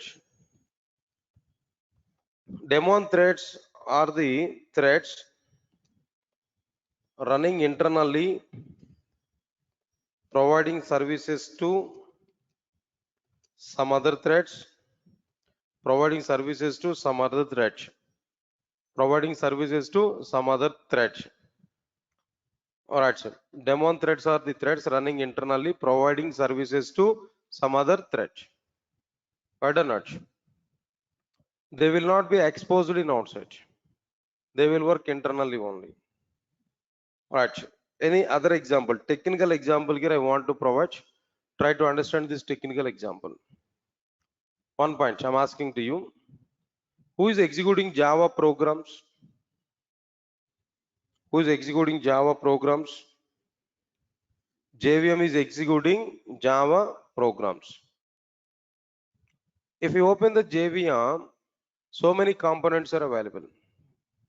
What are the various components inside the JVM? Okay, then 5 to 6 components I can speak out their names now. But apart from these 5 to 6 components, one component perfectly I'm telling there, that is garbage collector. That component is what there? Garbage collector. Garbage collector purpose is what there? Garbage collection is a service. Garbage collector service is what there? Garbage collection. When objects are exceeded inside the heap memory, find out the which objects are eligible for garbage collection and destroying that objects. Finding that objects and destroying what there? That objects. Understand it clearly what I'm telling you now. So garbage collection or garbage collector is what garbage collector is responsible for garbage collection service now. So who is exposed in outside there? Is that JVM or garbage collector? JVM is exposed. JVM is taking the main part of the execution. But internally JVM required garbage collection service. The garbage collection service is provided. Garbage collection service is provided by garbage collector internally. So garbage collector will be executed internally, not exposed in outside. That internally executable garbage collector is called a demon thread. Garbage collector is the best example for what there? Demon thread. See, inside the JVM, everything is thread only. Garbage collector is a thread and interpreter is a thread. Next one is what there? Apart from this, security manager is a thread, class loader is a thread. Everything is having some flow of executions there. Everything is a thread only. So garbage collector is a thread which internally works and provides services to the JVM. What services it is providing to the JVM? Garbage collection service. So the garbage collector is the best example for what there? This demon thread. Understand it now. And one more point here we have to recognize when garbage collector will be terminated,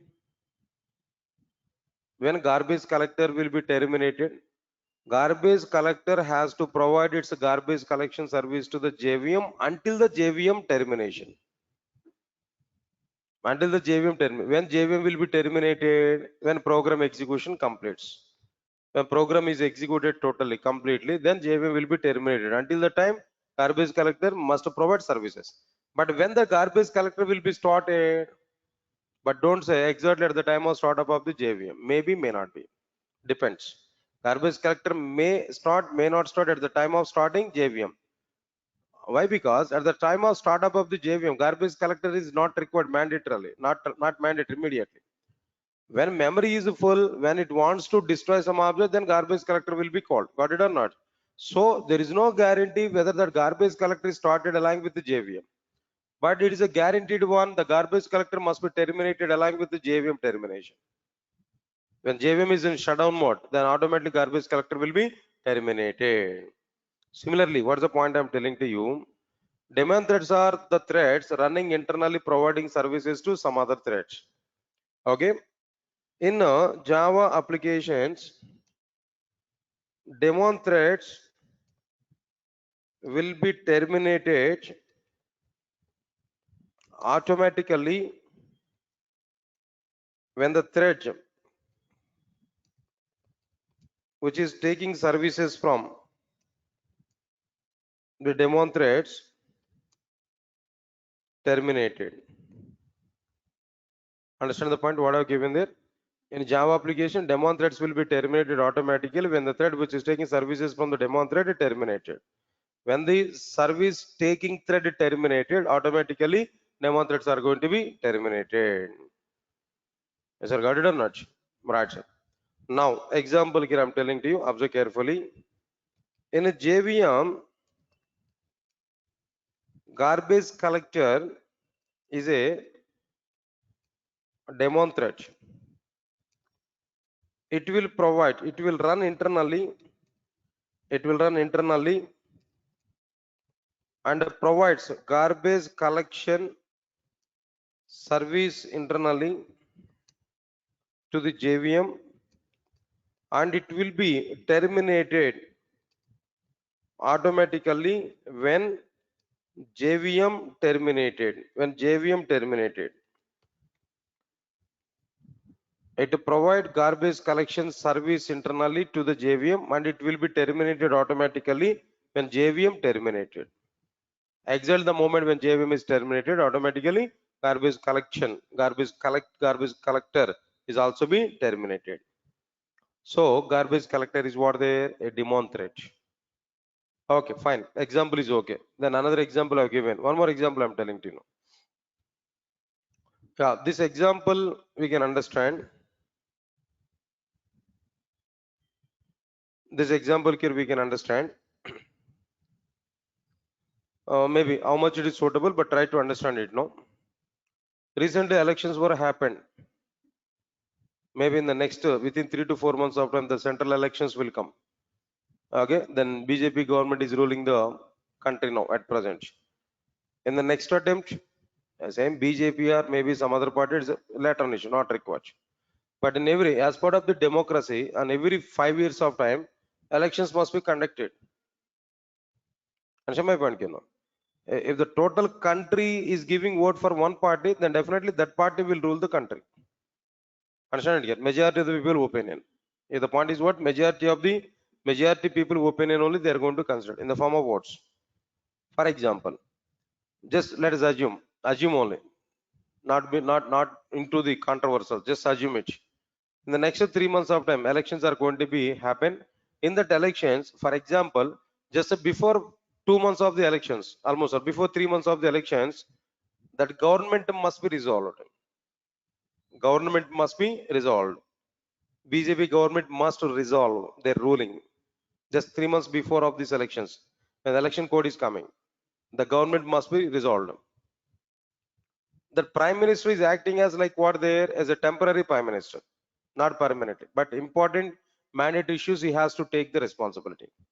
But he is still head only, but temporarily, just monitoring only, no activities, no influenced activities. Understand it now? Okay. In the next elections might be, for example, assume it, if a BJP government lost its ruling, some other party have majority of the votes, then what next one there? Prime Minister has to resign from his job or not? Not only Prime Minister, along with that Prime Minister, all of his cabinet ministers have to be resigned or not? All the cabinet ministers are giving services to what? Prime Minister. But Prime Minister, whenever this Prime Minister is terminated, automatically all the cabinet ministers must be terminated from the government. Then new government will form, new ministers will come, new Prime Minister will come, everything will be new. Right. There we can identify it. Prime Minister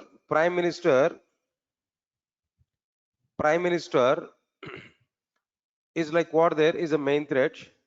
All of his cabinet ministers are what there working for the country. Of course, everybody is working for country only. But the point is what the government, Prime Minister is the main person of the government. For him, all the cabinet ministers are working, and cabinet ministers are giving services to what their Prime Minister. So these cabinet ministers are nothing but what they are demon threats, but Prime Minister is what their main threat. When main threat is terminated from his ruling, automatically cabinet ministers must be terminated from the ruling. When new government and new party is elected, when new government will come into the picture, automatically they will form their government and they will create their own cabinet ministers in outside. Okay, that would be the different one that we have to identify clearly. So examples like this, so many examples here we can take. So many examples here we can take. Okay, fine, sir. Leave this one. Okay, up to now, just we understood what is demon threat. What is demon threat only we understood. But my requirement is how it is possible to make a thread as a demon threat. How it is possible to make a thread as a demon threat. To make a thread as a demon thread, what I have to do? Right, understand that point here. To make a thread as a demon thread, to make a thread as a demon thread, we have to use the following method. What method here we have to use there?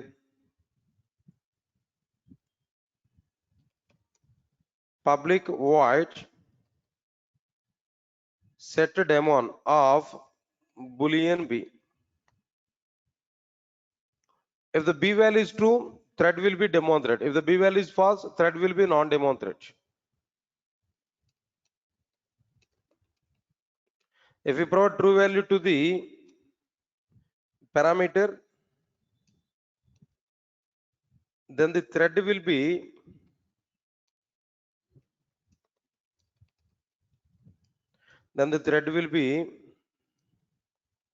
demon thread.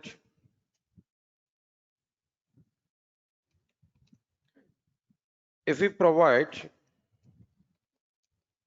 false value, if we provide false value to the parameter,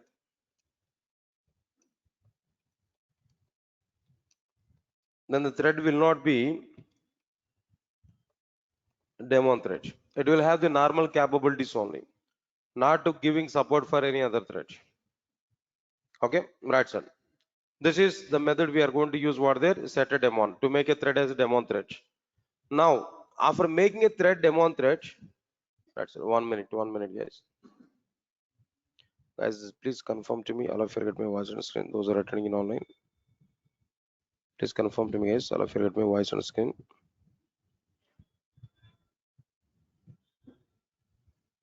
Yeah, nice.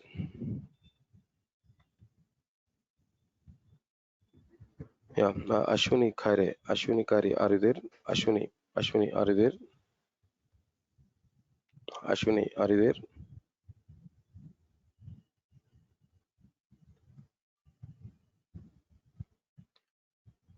Yeah, Ashwini, there's a problem from your side only.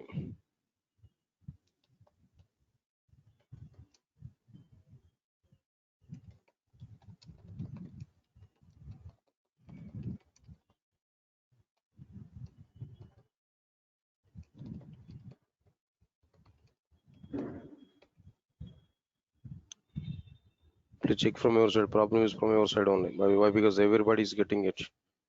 Everybody is getting that voice on screen clearly. My internet connection is very clear. Please check from your side. Okay.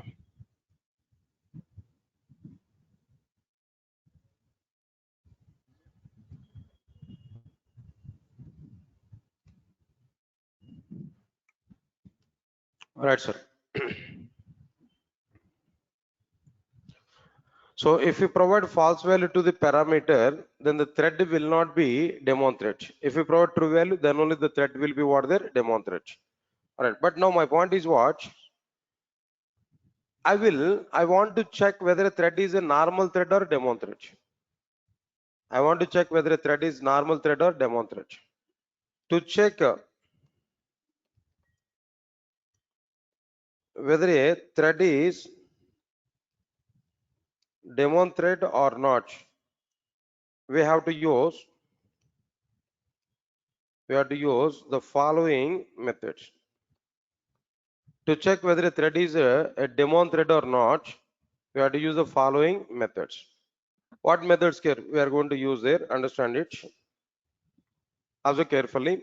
Public boolean is daemon. What's the method name here? No, is daemon. Is daemon method will return. It will return true value when a thread is a daemon thread. It will return false value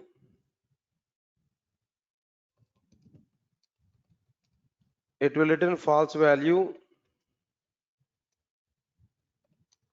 when a thread is not a daemon thread. Okay, then but one more point here I'm telling there. Here set a daemon method here I'm telling to you know, to make a thread as a daemon thread we have to use the following method. Okay, now the same point here I'm telling there. Now here one small note here I'm telling to you. Note. Now tell me, all of you respond for me. I want to make a thread as a daemon thread. So what I have to do? I want to make a thread as a daemon thread. Then what I have to do? I need to call what method? Set a daemon method. Set a daemon method here I have to call. Am I right or not? But the point is when we have to access that set a daemon method, before calling start method only we have to call it. Before starting the thread only we have to make the thread as what? Daemon thread. If we call it after calling the start method, if we provide this daemon nature after starting the thread, exception will come. Illegal thread state exception we are able to get. What exception we are able to get there? Illegal thread state means that if you want to provide a particular state to the thread, that we have to define before starting the thread only. Once the thread is started, we are not having any controlling to define states for the thread. It's going to be executed continuously, but we don't have any controlling over it. So before starting the thread only, we have to define the states. If you want to define any particular state for the thread, if you want to provide a particular behavior for the thread, that we have to define before starting the thread only. Once thread is started, it is not possible to change the behavior of the thread. Get my point or not? Okay, fine. If we provide false value to the parameter, then the thread will not be a daemon thread. Okay, fine. If we want to access set a daemon method, if you want to access set a daemon method on a thread, then we must access set a daemon method.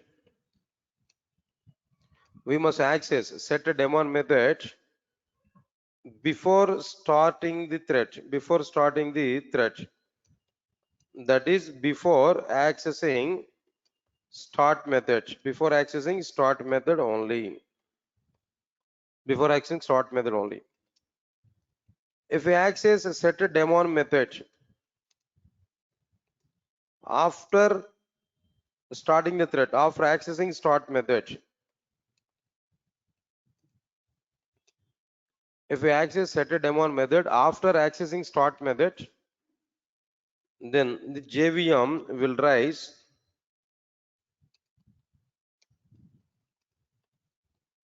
an exception like then the JVM will raise an exception like what there java.lang. Illegal thread state exception. JVM will raise an exception like what there? Illegal thread state exception. This is what we are getting clearly. I'll show each and every point here we are going to understand. Okay. Right, so now let us complete this part here. Now I want to show this example as it is.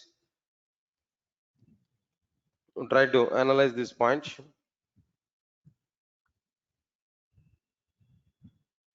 Now, instead of taking this welcome thread, I want to take some other. For example, I want to take class garbage collector. Class what there? Garbage collector. Extends what? Thread. Right, so now tell me, in how many ways we are able to create threads in general? In how many ways we are able to create threads? Two ways. What are the two ways? No. Extending threaded class. Second one is what there? Implementing runnable interface. But previously I said to you, implementing runnable interface is having a little bit advantage. But as per the developer's habituation, still developers are using which approach? No, first approach only. Observe carefully. After completion of the topic, I might be created number of times the threads. But every time what I'm taking, no, in a habit, what I'm taking there, every time I'm taking what there extends thread only. I'm not taking what there implements runnable interface. Understand? The same convention is going on for each and every developer. If you want to create a thread, immediately people are thinking about what there extend thread only. But when compared with this, implementing runnable interface is getting a bit advantage. We can extend some other class also, but in this case, no extensions are available. But still, it is a habit for the developers taking what there extends thread now. Okay, fine. Now inside this, what method I have to override there? Come on. When we extend thread, what method can I have to override now? Run method. Am I right or not? Run method. Inside this run method, I want to take while loop, while true. System.out.println of garbage collector thread. Garbage collector thread.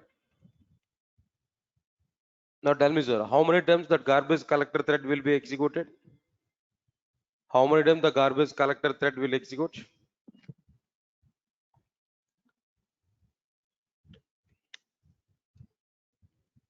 How much time the garbage collector thread will execute?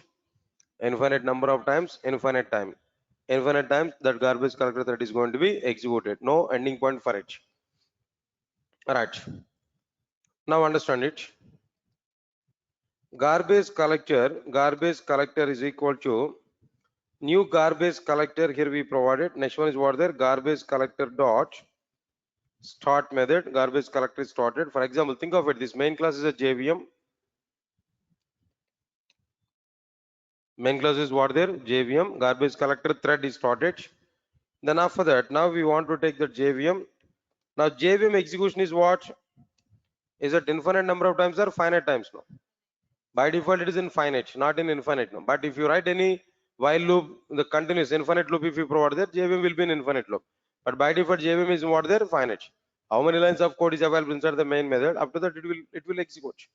All right. Now, int I is equal to 0, I less than 10, I plus plus. System.out.println of. Now, here I want to go with what there? JVM thread. Now, JVM thread. How many times the JVM thread is going to be executed? 10 times. But how many times garbage collector thread will be executed? Infinite number of times. Now check it. Have I used any methods related to the daemon threads? No. Actually, no. Have I used any daemon thread? That means set daemon method? No. Still my garbage collector is a normal thread, not a daemon thread. First of all, let me execute this program. What output we are getting there? First to 10 times JVM thread, garbage collector thread in what there? In a mixed output. Later on, the total output will be generated like what there? Garbage collector. Now it is executing. It is providing like what there? At infinite output here. We can identify this clearly. Infinite output here we are getting. Alright, sir. Now okay, I want to stop it. Red color button, stop. Then program execution is stopped. Yes, sir. Got it or not? Okay. Now what I want to do there, we understood clearly garbage collector thread is executing continuously even after closing JVM thread. Even after terminating JVM thread, still the garbage collector thread is executing. Am I right or not? But what is the nature of the garbage collector? No, it must be terminated automatically along with what? JVM. It must be terminated automatically along with what? JVM. Is that got it or not? Okay, fine. Right. If you want to terminate that garbage collector along with the JVM thread automatically, make that garbage collector thread what there? Daemon thread. Make that garbage collector thread as what there? Daemon thread. How we are going to make that garbage collector thread as daemon thread? See this, after calling start method, I'm going to call what there? Garbage collector dot set daemon of true. When I call this set daemon method, after calling start method, Actually, when I have to call before starting start method, but here after starting start method we called it. Let me execute it. We are able to get an exception actually.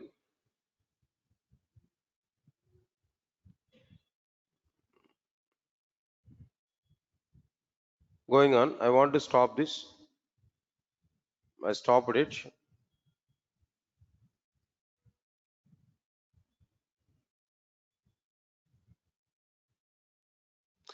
I think so. Now here that output, the panel is not sufficient.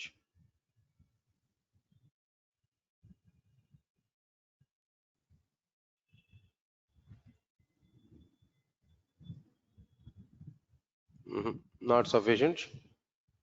Immediately I have to stop, but it is taking some late. We are getting that close button. We are getting lately.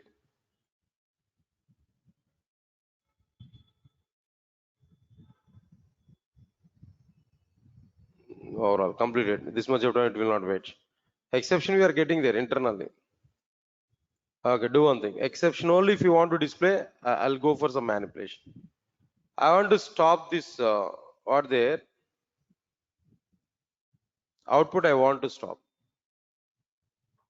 There we will see exception. Only exception we will see on the console. But sometimes JVM thread is okay. No problem.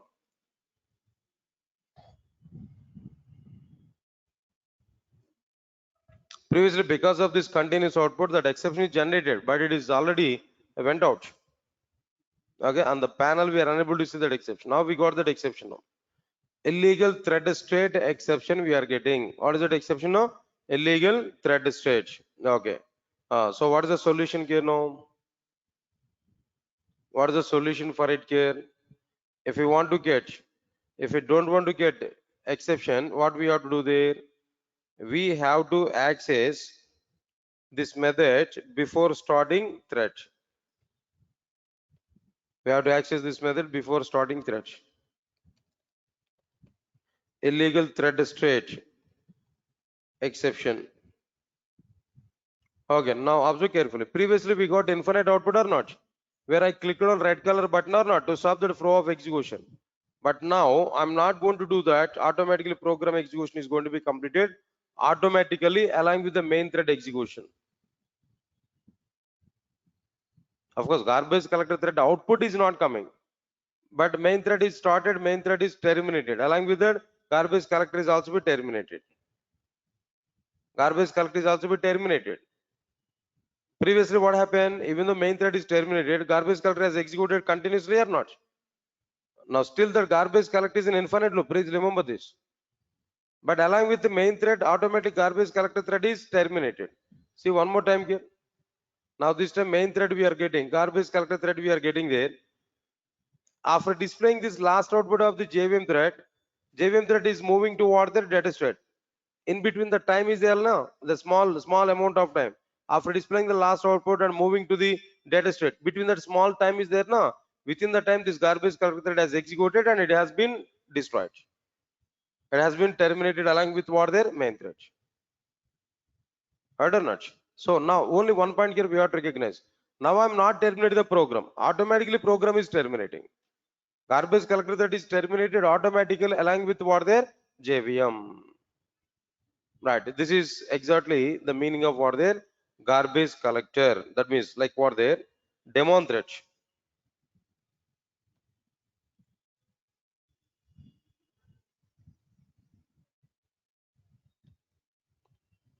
Now before this, I want to show one more point here. I want to check whether a thread is a daemon thread or not. I have not checked it actually. I want to check whether a thread is a daemon thread or not. After executing this main thread, I want to write like what there system.out.println of garbage collector dot is daemon. Then true or false. That value is here we are able to get. Now try to understand it. No. Let me execute the program. Definitely in somewhere else we are able to get true or false value. Then definitely we have to get what there true value only. Definitely here we have to get what there true value only. Sir, got it or not? So this is like what there daemon threads. The topic here what we understood. Okay, fine. So we have to give the clear-cut explanation. What is that explanation here? Garbage collector is an example we have to take that we have to talk with that interval. when he's asking this question, tell me something about demon thread. Definitely here we are able to provide what there, this particular content. Okay, leave this one. Now, where we are going to use this demon threads topic. Any application requirements. So many requirements are available. So many application requirements are available. Where we are going to use this demon thread content. And which situations we are going to use this demon threads content. Alright, sir. Then working internally and providing what there some outputs. Working internally and giving some support to what there are outputs. For example, if we take a cricket scoreboard is an example, all of you listen carefully. Cricket scoreboard is an example. Cricket scoreboard is updating continuously or not? You can understand their main program is available displaying the score. But who is fetching that score continuously? Internally, one person must fetch the score and it has to display that score or not. It has to give that score to the program or not. Understand my point? So definitely internally one thread is running continuously. That thread is not exposed in outside. The thread is continuously fetching the data. Bowlers details maybe, or batters details maybe, or fielders details maybe, continuously getting the data and giving the data to the application. Application is going to display the data to the users. Understand? This is one example I'm telling there. Not only that, for example, charting application is available. Charting application. Charting application in the sense what we understood there, two users are chatting continuously. Two users in the sense what there, user 1 and user 2 both are having their own window. Chat window is available. Am I right or not? Chat box. Okay. Now understand it. When we send a message from user 1, within the fraction of second that message is updated what there, user 2 window. Am I right or not? But how your application to identifies that message is available immediately, that message has to be displayed now. When user 2 has submitted a message, immediately after entering that message, immediately that message is appeared in what there, user 1. How that messages are identified by user 1 and user 2, how they are going to get the data. Are these two applications are getting any intimation when message is coming, then only they are reading that messages from the channel? No. What is going on internally? User 1 and user 2 both are having demon threads internally. Infinite times they are trying to execute. Every minute what they are trying to do, every minute they are trying to read the data from channel. They are trying to read the channel, data from channel. Every minute they are trying to read the data from channel. If data is coming, they will display it. If data is not coming, then they're not doing anything. No. Then still, but internally, one thread is running continuously. Got my point? Not? One thread is running continuously internally. That thread internally, that thread is job is what there continuously reading messages from what there from the channel. If we push any message to the channel, internally one daemon thread is continuously executing to pull the messages from the channel. If really message is coming, we'll display that. Message is not coming, but it will continuously trying to read the data from the channel only. So because of that reason, the moment when we submit a message, immediately that message is appeared on what there user 2 window. After 1 hour, if we send second message, no. After 1 hour, the moment when we submit it, immediately it will be taken by this receiver and it is able to display that receiver side now. Got my point or not? That practically we are going to use the demon threads internally inside the chatting applications, cricket scoreboard, stock exchange details, weather reports.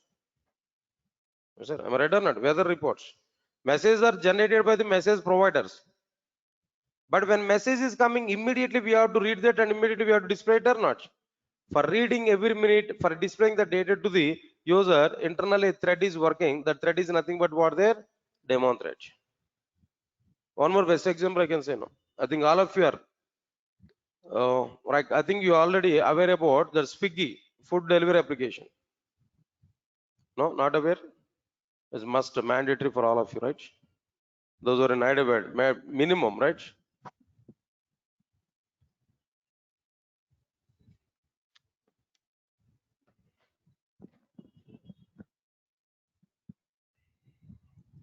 So if you observe this Swiggy applications now, what is going to be happen there inside this Swiggy? What's going to be happen now inside this Swiggy? Now tell me. When we give an item, an order,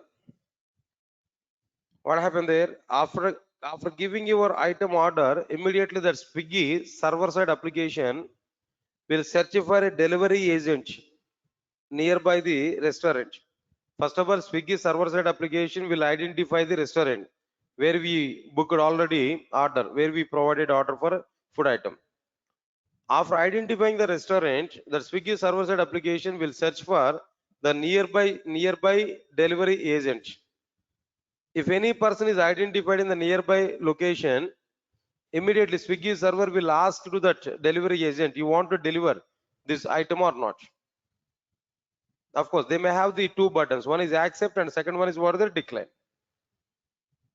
If we decline, if we click on decline button, what is going to be happen there? Red color button. Then again Swiggy server side application will search for another delivery agent near to that location. For example, if the delivery agent accept that request, then what is going to be happen? Immediately the tracking of the delivery agent must be identified or not. The tracking will start or not.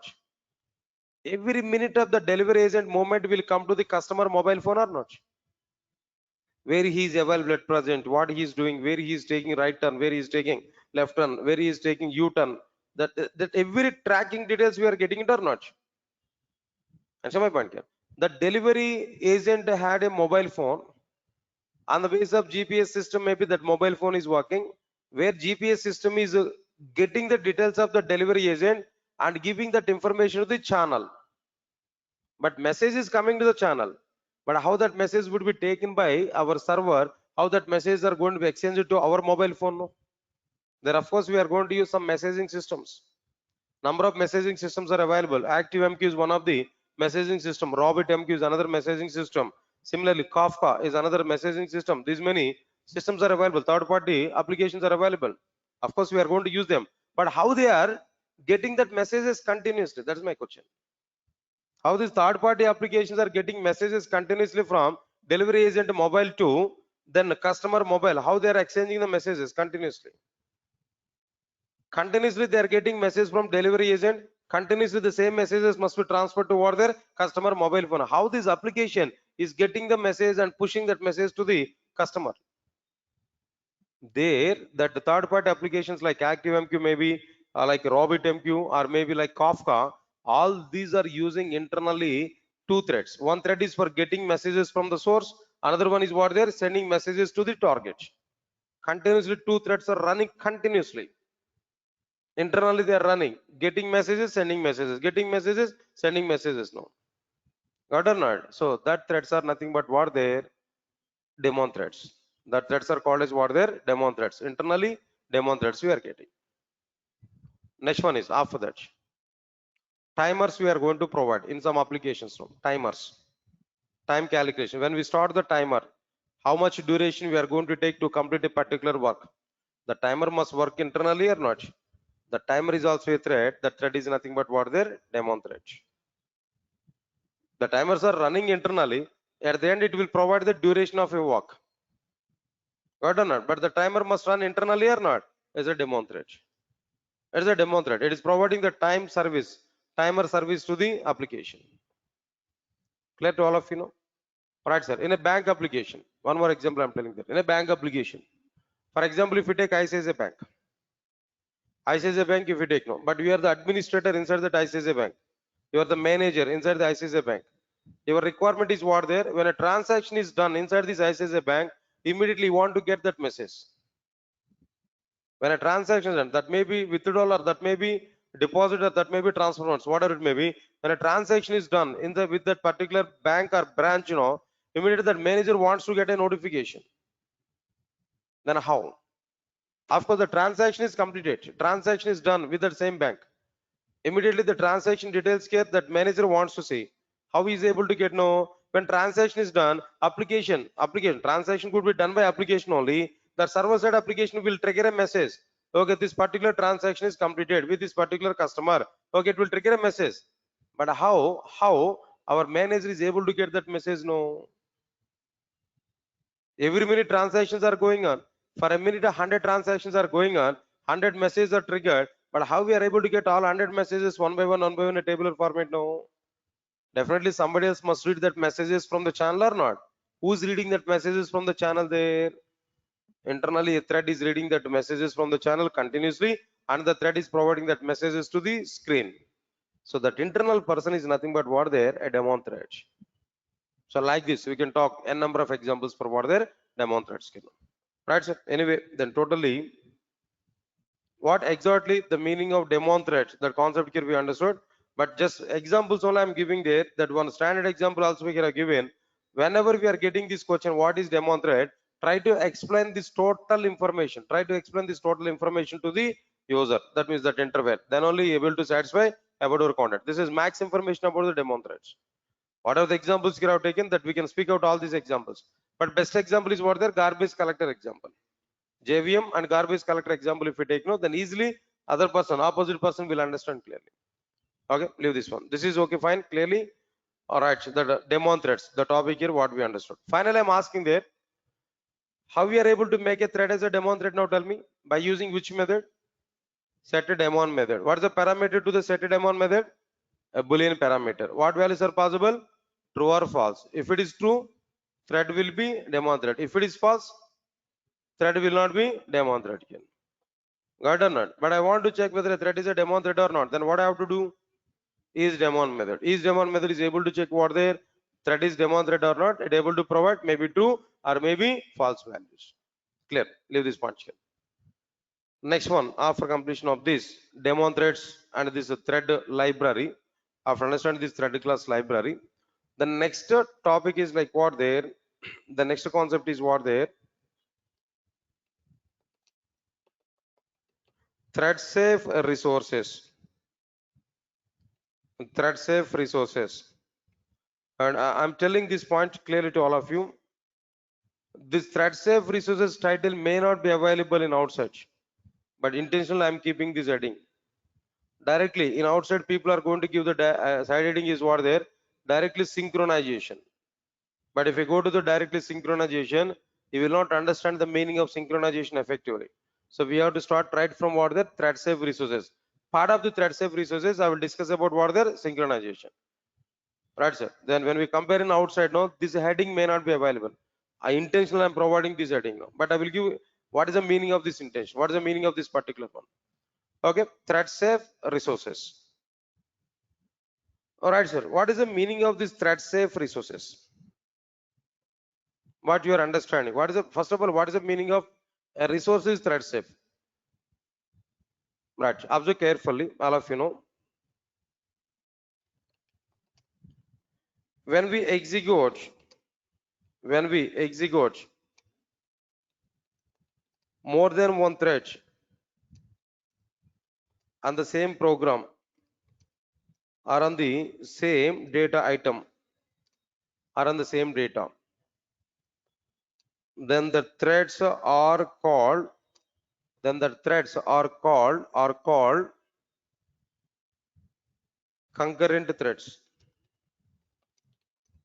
and that process is called threads concurrency, and that process is called what there? Threads concurrency. Come again. When we execute more than one thread on the same program or on the same data item, then the threads are called concurrent threads, and that process is called what there? Threads concurrency. Sir, got it or not? Fine, sir. For example, if I give an assignment to all of you, immediately write the numbers from 0 to 100. For example, if I give an assignment, if all of you open your notes and if all of you are doing some kind of work, all of you are writing that numbers on your papers, if everybody is doing this work, that action is nothing but concurrent action. That action is what there? Concurrent action. More than one thread is executing at a time. At a time, the process is called as what there? Threads concurrency. Okay. But of course, we are working on my assignment. My assignment is single or not?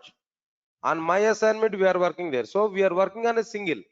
But how many members there? Multiple members on a single. In the previously current thread method, I given that how to send multiple threads to a single object. The same point I'm telling there. On a single object where multiple threads are executing there, the threads are called as what there? Concurrent threads. How many? That means that process is called as what there? Threads concurrency. More we are going to discuss in the future. But now my concept is what there? Thread safe resources. Understand it now. Next one is after that, when more than one thread, when more than one thread executes the, when more than one thread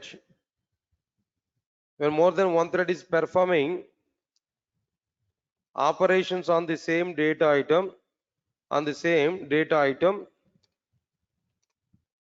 then there is a chance of getting data inconsistency.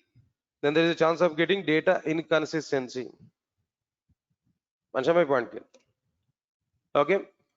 When more than one thread is performing operations on the same data item, then there is a chance of getting data inconsistency. Okay. Then there is a chance of getting what there? Data inconsistency. So if you are getting data inconsistency, then the resource, which we used for executing, more than one thread, I think so meaning is going to be changed here. So the resource which accommodates or which maintain multiple threads,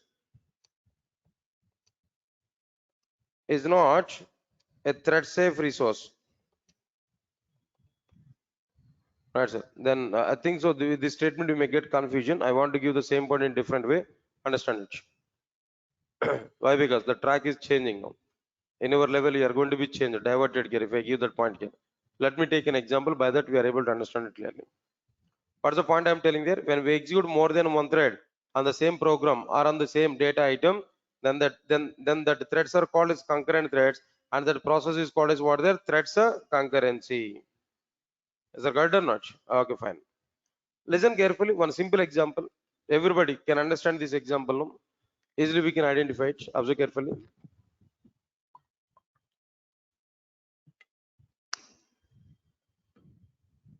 Tell me, sir. All of you now tell me. After completion of this courses, what's your work? What you will do? General question, sir. When you complete your courses, what you will do? Yeah, this is not the question for girls, no, for boys only, right? Don't respond for me. Now, what's your next plan? Getting job, no? Okay, you are getting job. Then what next? Huh? Weekend half, sir.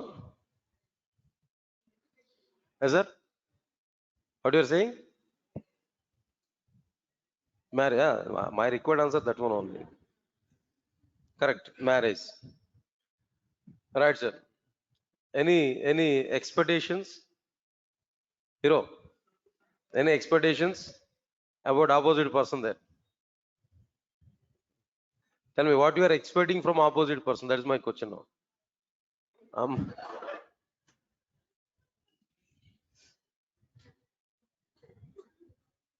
so if it is the case, why you are learning Java now?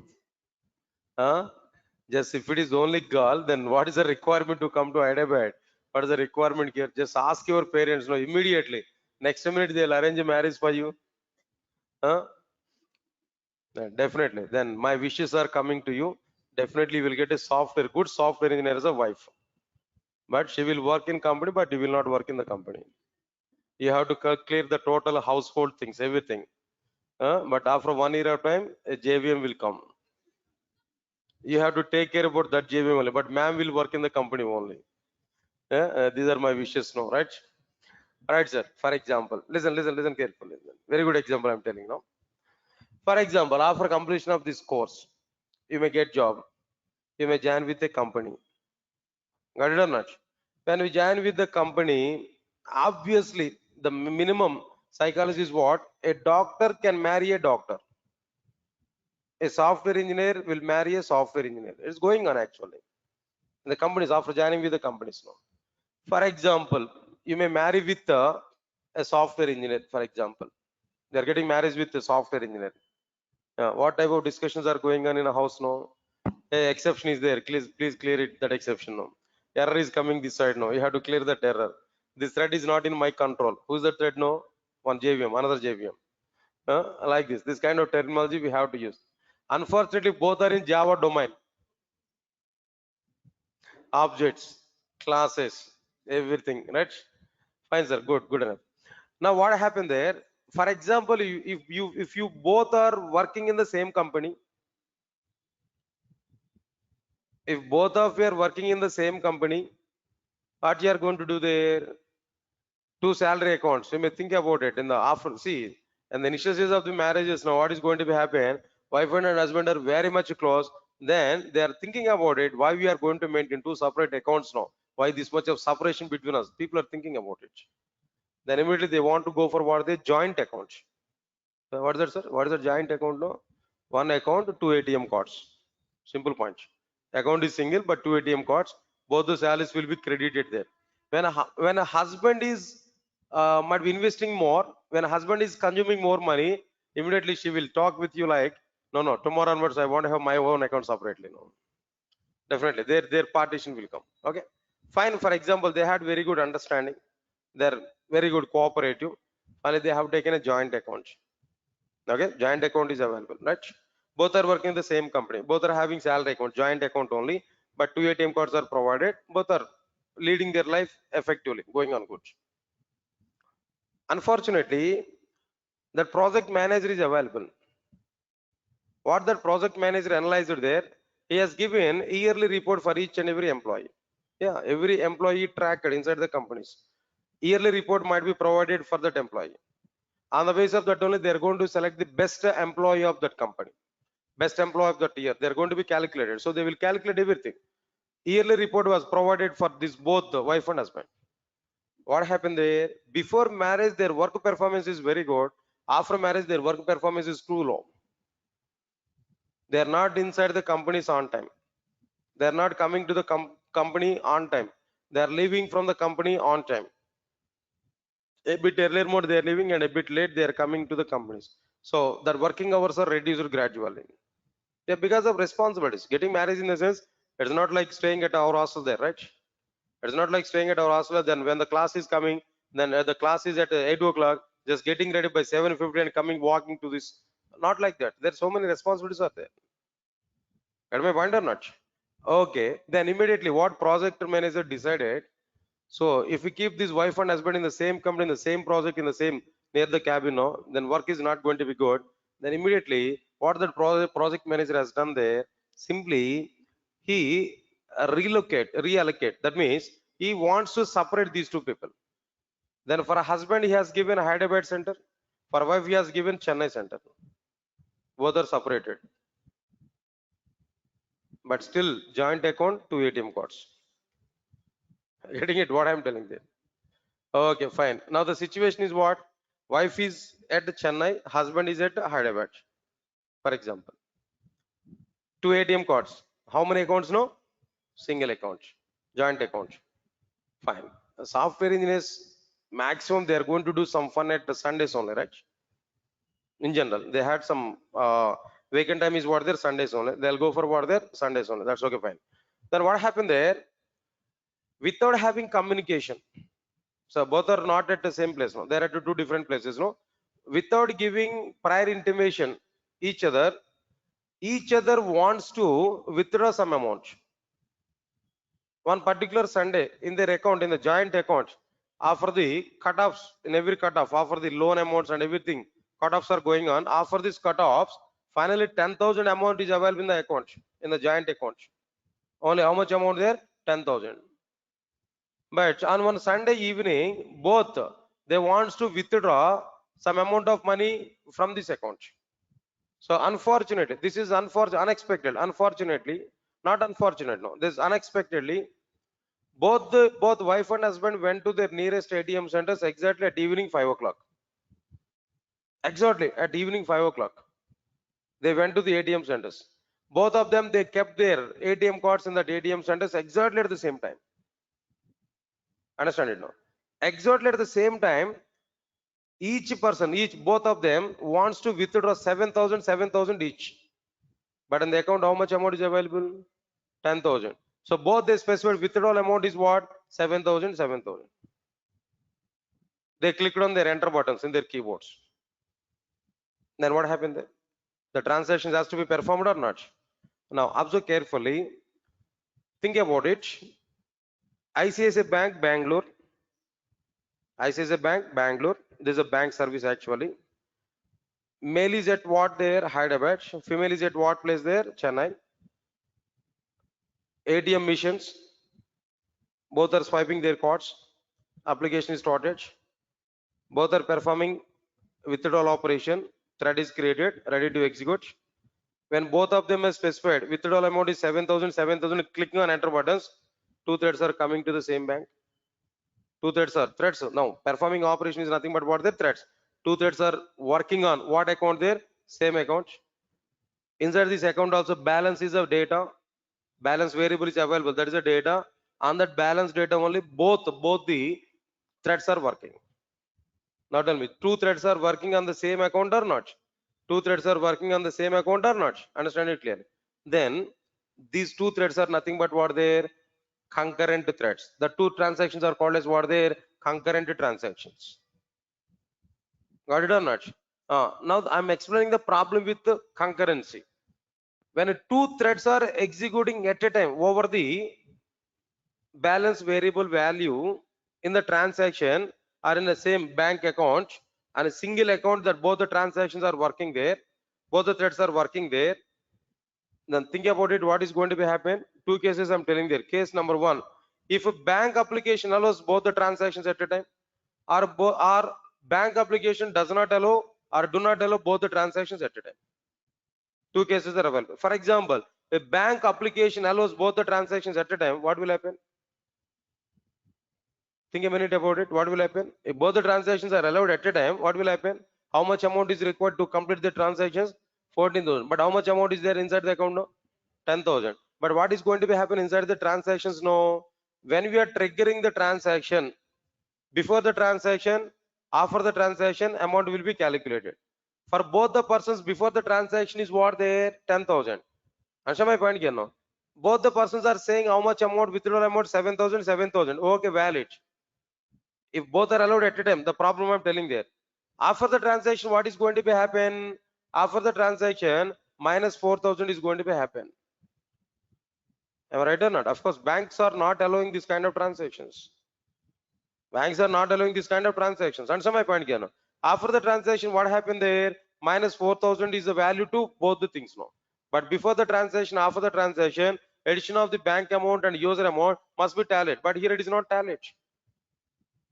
For example, in the case of this person one, before the transaction for 10,000, with the person 0 amount. Total result is what there? 10,000.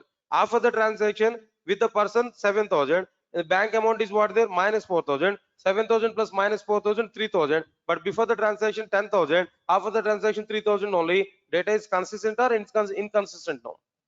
Inconsistent. Same calculation is going to be checked for what there? Other user also.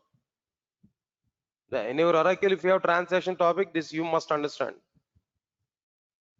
Got my point or not? Transactions, consistency, acid properties are available. Atomicity, consistency, isolation, and durability. Now I'm talking about consistency checkup.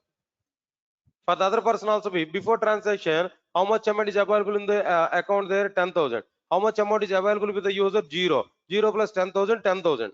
After the transaction, 7,000 withdrawn there. Okay, 7,000. But in the account, how much is available? Minus 4,000. 7,000 minus 4,000. What is the value? You know, 3,000.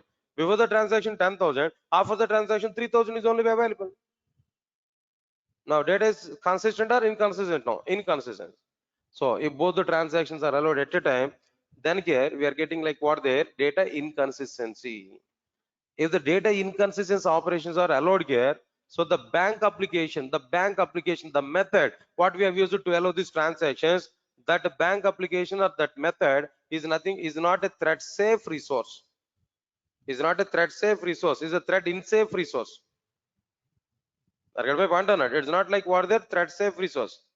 In the multi-threaded environment, if more than one thread is acting on the same data item, if the data item is giving some side effects, providing data inconsistency, then the program what we have used to perform this operation is not a thread safe resource, it's a thread unsafe resource. If more than one thread is allowed, our transactions are successful. Our transactions are successful, no data inconsistency, our total program is right, then that resource is what their thread safe resource. That resource is called as what their thread safe resource. Now the point here what I'm telling to you, in the multi-threaded environment or in the threads concurrency, in the threads concurrency, observe carefully guys, in the threads concurrency,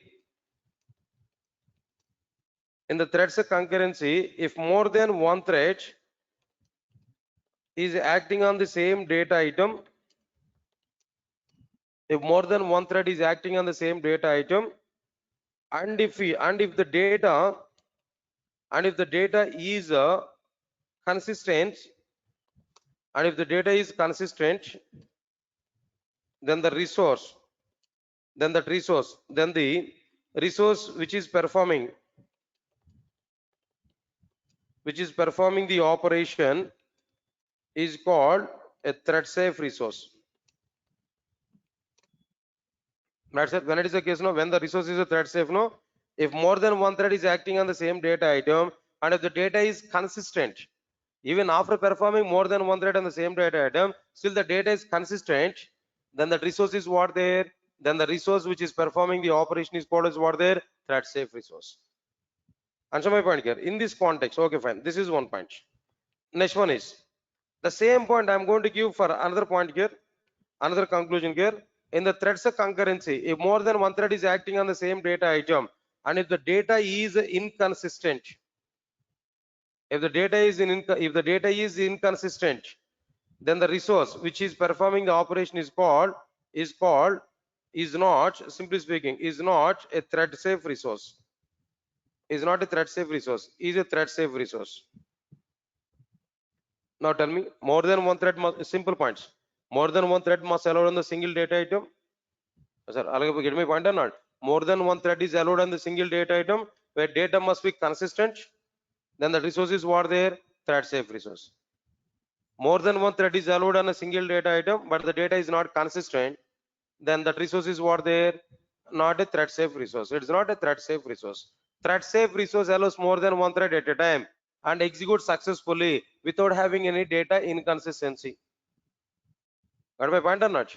If thread safe resource is a resource which allows more than one thread execution and provides data consistency throughout the operations, then that resource is called as what there, thread safe resource. Is that got or not? Okay, fine. After understanding these points, no, how it is possible to make a resource as a thread safe resource? How it is possible to make a resource as a thread safe resource? I want to get this information here. Try to understand this point clearly. In Java applications, to make a resource as a thread safe resource, we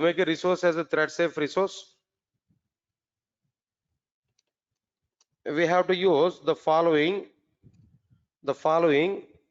guidelines or following conventions. What conventions here we have to use there? Rule number one, convention number one, use, all of you observe carefully, use local variables over the class level variables. Use local variables over the class level variables. Use immutable objects over the mutable objects. If these two things are not possible to achieve, finally use synchronization. Use what there? Synchronization mechanism. That's it. Now they are the three guidelines here we have to follow to make a resource as what there, thread safe resource. Actually, I'm discussing about all these points because of this particular topic only. Because of this particular topic only, I'm dragging this entire content. But understanding is very, very important about all. When I'm going to discuss about these concepts, a lot of internal concepts are going to be covered. Max internal view is going to be covered. That's why I'm going to take this total part here. That will be useful for us in the future to understand the content.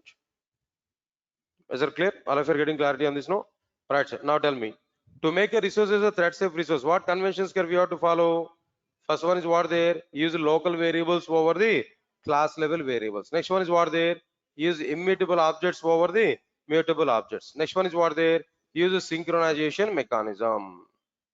Yes, sir. Got it or not? All right, sir. That's okay, fine. Now the time is 11:40. Any advanced Java students are coming? I think yesterday I given some intimation there, right? Advanced Java, right? Time is completed. Okay. Call this now. Right, sir. Now take few minutes break, no? Then anyway, then tomorrow we'll cover this content here. Take few minutes break. Then I'll start within 5 minutes, 10 minutes of time. I'll start like advanced Java content. Yesterday might be class was not happened. Then I need to complete them. Tomorrow onwards I must start JDBC. That's why I'm taking this class now. Right. Otherwise I'm not having any intention. So take few minutes break and come back now. I will go for what there, like advanced Java class. Advanced Java class link is same class, sir. Same link, sir. Same link I'm going to take advanced Java class link, no? Then same workshop link I'm using there. Don't go with the demo link. The same workshop link I'm using for advanced Java already. Okay, same link we can attend for advanced Java. Thank you.